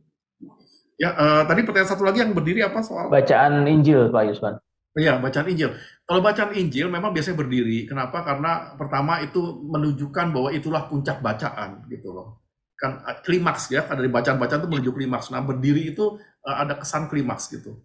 Yang kedua sebenarnya sikap hormat. Ya, simbol dari sikap menghormati. Karena apa? Karena Injil itulah ada perkataan-perkataan Kristus kan, sehingga untuk menunjukkan rasa hormat itu kepada Injil, kepada kabar baik itu, kita berdiri dengan arti kita siap untuk menerima Injil Kristus gitu. Oke, terima kasih Pak. Silakan Pak Petriko. Baik Pak Juswantori, yang ingin saya tanyakan mengenai lagu Pak. Lagu kan bagian yang penting juga dari sebuah liturgi, dan tadi Bapak sampaikan juga bahwa kekuatan itu, lagu itu terkadang kekuatannya luar biasa ya, bisa kita bisa tersentuh, kita bisa, malah orang yang belum mengenal Yesus bisa mengenal Yesus melalui lagu ya, kadang-kadang bukan melalui khotbah. Yang pertama yaitu mengenai pemakaian lagu-lagu yang non-familiar yang sudah non-familiar tapi juga sulit dinyanyikan. Nah ini kan kadang di kebaktian-kebaktian yang dulu onset Pak, itu kadang jemaat itu gerundel. Aduh lagunya kok susah-susah gini ya, gitu ya kan. Kemudian yang di online ini saya ngerasakan sendiri sama keluarga gitu ya. Ketika lagu pertama semangat kan mereka kenceng nyanyi, lagu kedua kenceng, lagu ketiga diem. Aduh susah amat ya, gitu kan. Nah jadi apakah penggunaan lagu yang non-familiar dan susah dinyanyikan ini jangan terlalu banyak gitu. Mungkin kalau dalam satu liturgi ya satu aja. Saya pernah Pak komplain ke komisi musik ya gereja kami, dan mereka jawabannya, oh ini lagu dari klasis, kami nggak berani rubah gitu ya. Cuman ya ada baiknya lah kalau lagu ada 3 lagu yang sulit, non-familiar dan sulit lagi dinyanyikan, itu boyo diganti satu aja gitu, 2 yang familiar supaya suasana jemaat sukacita itu kan nggak terganggu di situ Pak, karena ketika ini mereka nggak nyanyi langsung diem gitu kan, malah yang lebih berdosa lagi gerundel gitu kan. Itu yang pertama Pak, bagaimana kebijaksanaan kita dengan lagu-lagu baru yang non familiar dan sulit dinyanyikan. Yang kedua adalah hampir sama dengan pertanyaan teman saya Bu Riauni juga, bahwa bolehkah di dalam kebaktian umum itu sesekali kami menggunakan lagu-lagu rohani yang sudah populer, tapi yang sesuai tema, misalnya Sejauh Timur dari Barat dalam pengampunan dosa, kemudian Selidiki Aku ketika setelah firman, itu apakah diperbolehkan? Karena mengingatkan koleksi lagu kita KJ, PKJ, dan NKB sudah cukup banyak juga yang familiar, yang bagus-bagus juga. Dan yang terakhir ya, terima kasih Pak Yus ya, lagunya Pak Juswantori ini bagus-bagus. Terima kasih juga, kita senang juga. Terima kasih Pak. Iya, soal lagu nih ya. Pertama, soal lagu baru, saudara. Memang yang pertama, koleksi lagu-lagu yang ada di jemaat kita itu harus terus ditambah ya. Istilahnya tuh repertoar, memperluas repertoar. Karena lagu itu seperti bahasa gitu loh. Kalau lagunya kita taunya cuma itu terus, itu sama kayak kita nggak pernah belajar bahasa baru atau kata-kata baru untuk mengekspresikan perasaan kita gitu loh. Kalau anak kita kan umur 5 tahun sama 10 tahun kan kosakatanya bertambah terus kan. Makin orang dewasa makin banyak kosakata yang dia tahu. Begitu juga kalau kita mau umat kita dewasa, mereka harus lebih kenal, harus lebih banyak diberi bahasa lagu yang baru. Jadi penting, memang lagu baru itu penting sekali. Tapi yang kedua, apa yang Bapak katakan betul. Jadi lagu baru itu mesti diprogram gitu loh. Karena apa? Karena nggak semua umat itu anggota paduan suara gitu. Jadi artinya mereka itu paling bisa tuh nyanyi lagu baru itu 2 gitu paling bisa. Tapi kebanyakan 1 aja udah puyeng gitu. Jadi harusnya dalam kebaktian itu ada 1 saja lagu baru. Dan kalau bisa lagu baru itu diulang-ulang. Jadi kalau ada lagu baru diulang-ulang setidaknya 2-3 minggu gitu ya. Minggu ini dinyanyikan, minggu depan nyanyikan lagi, sehingga udah ngerti gitu. Nanti terekam dalam memori, kalau muncul lagi udah pada bunyi semua gitu. Makanya bagus kalau setiap bulan tuh kita punya yang namanya lagu tema. Artinya lagu apa sih yang kita mau ajarin, lagu baru, ya itu akan sepanjang minggu di bulan itu akan pakai lagu itu, taruh di mana kayak. Tapi tujuannya untuk mengajarkan, memperluas repertoar lagu. Jadi jangan sampai memang ada 3 lagu yang nggak dikenal gitu, apalagi prosesi gitu ya, baru awal ikut aja udah nggak bisa. Itu emang sangat mengganggu dalam ibadah gitu ya. Memang kadang-kadang yang bikin liturgi di klasis itu ya ditegur aja. Jangan kebanyakan lagu baru, emang itu masalah juga gitu. Yang kedua soal lagu rohani, saudara, kita mesti bedakan antara lagu gerejawi sama lagu rohani gitu loh. Lagu rohani itu lebih luas dari gereja. Semua lagu gerejawi itu lagu rohani gitu. Tapi tidak semua lagu rohani itu lagu gerejawi. Jadi untuk dijadikan lagu gerejawi itu ada beberapa kriteria memang ya. Misalnya yang pertama itu bicara lebih ke arah kita sebagai umat daripada ke aku gitu. Jadi ada lagu-lagu yang sangat personal sekali gitu loh, tapi nggak mewakili kita gitu. Jadi syairnya juga perlu dipilih seperti itu. Yang kedua ada lagu itu harus dicek apakah melodinya itu cocok nggak buat kebaktian, ya buat kebaktian. Gitu. Secara musikal itu harus dicek. Yang ketiga secara syair, ya syair itu juga perlu diperhatikan karena ada banyak lagu yang bagus, tapi syairnya itu kurang dalam atau kadang-kadang pembahasannya keliru gitu. Misalnya contoh, bagaikan bejana siap dibentuk, itu kan bagus lagu itu ya. Tapi sebenarnya merasa ada yang aneh nggak bagaikan bejana siap dibentuk? Kalau sih kan kalau dari jadi bejana tuh nggak bisa dibentuk lagi tuh, saudara udah keras banget itu. Kalau sih kan bagai tanah liat siap dibentuk jadi bejana gitu. Nah jadi kalau memang mau dipakai itu dalam kondisi tertentu di mana memang sangat dibutuhkan ya nggak masalah, tapi perbaiki dulu syairnya gitu. Jangan sampai syairnya tuh jadi apa ya, kita cuma ikut-ikutan dengan karena sudah ada lagu itu, tapi kita nggak kritis terhadap syairnya karena ini kan dinyanyikan semua orang gitu. Jadi memang kita harus betul-betul perhatikan kalau kita terpaksa harus memakai yang di luar koleksi lagu yang kita punya ya. Gitu. Ya, kasih Pak. Oke, terakhir Pak Gunung mau bicara langsung, Pak.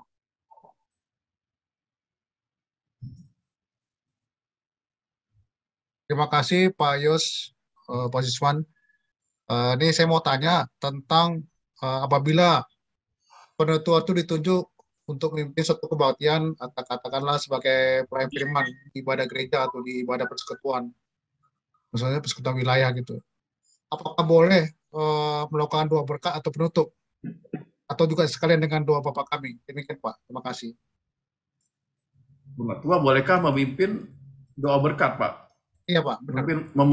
Memimpin berkat maksudnya, memberi berkat gitu. Benar. Apakah diperkenankan gitu? Yang satu lagi tadi apa selain berkat, Pak? Doa Bapak kami. Iya, benar.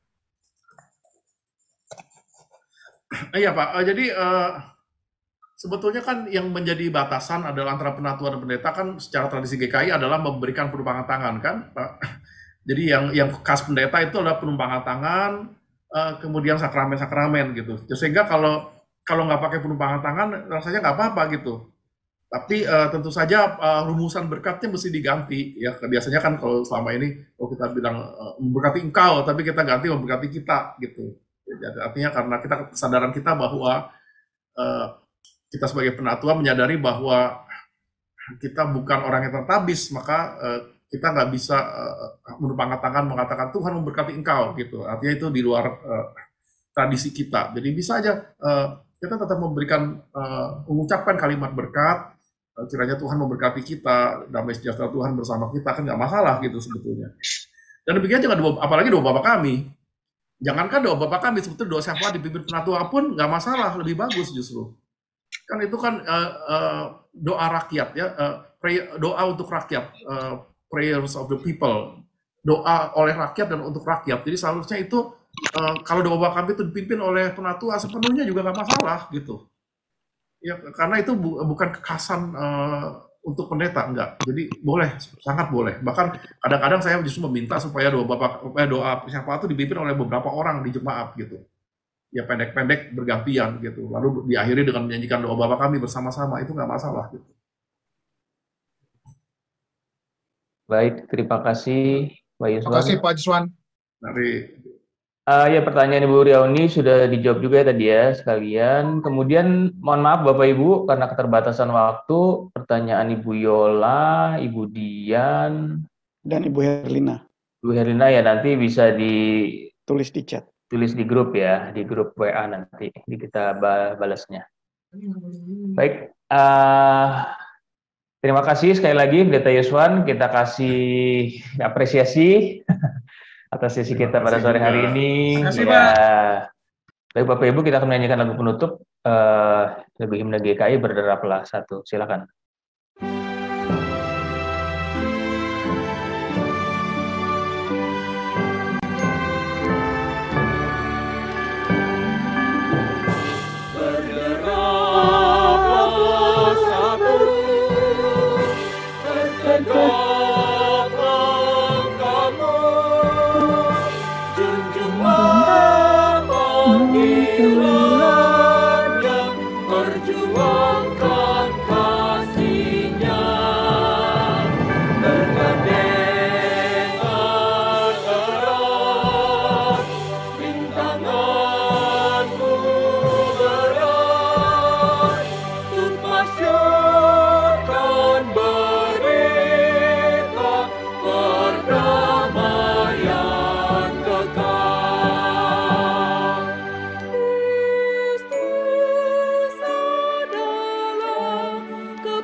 Bapak Ibu, kita sudah sampai di akhir acara kita. Marilah kita berdoa untuk menutup seluruh rangkaian acara kita dari pagi sampai sore hari ini. Mari kita berdoa.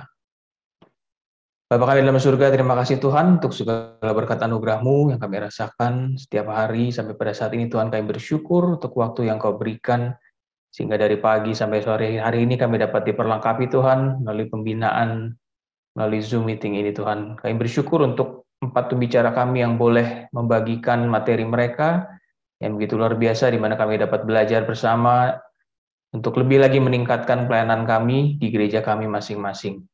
Dan juga memperlengkapi kami baik sebagai calon penatua maupun penatua yang masih berjalan Tuhan. Terima kasih Bapak di surga, kami bersyukur, berterima kasih atas waktu ini, sekali lagi juga untuk seluruh pihak yang sudah membantu terselenggaranya acara pembinaan ini dari awal sampai akhirnya. Terima kasih Tuhan Yesus, juga tolong berkati juga, pimpin juga acara kami yang akan masih berlanjut pada Sabtu minggu depan. Kita Tuhan juga menolong semua persiapan, semua pembicara, semua panitia sehingga dapat persiapkan dan acara dapat berjalan juga dengan lancar seperti pada hari ini Tuhan. Terima kasih Tuhan Yesus. Di dalam nama Tuhan Yesus kami berdoa. Amin.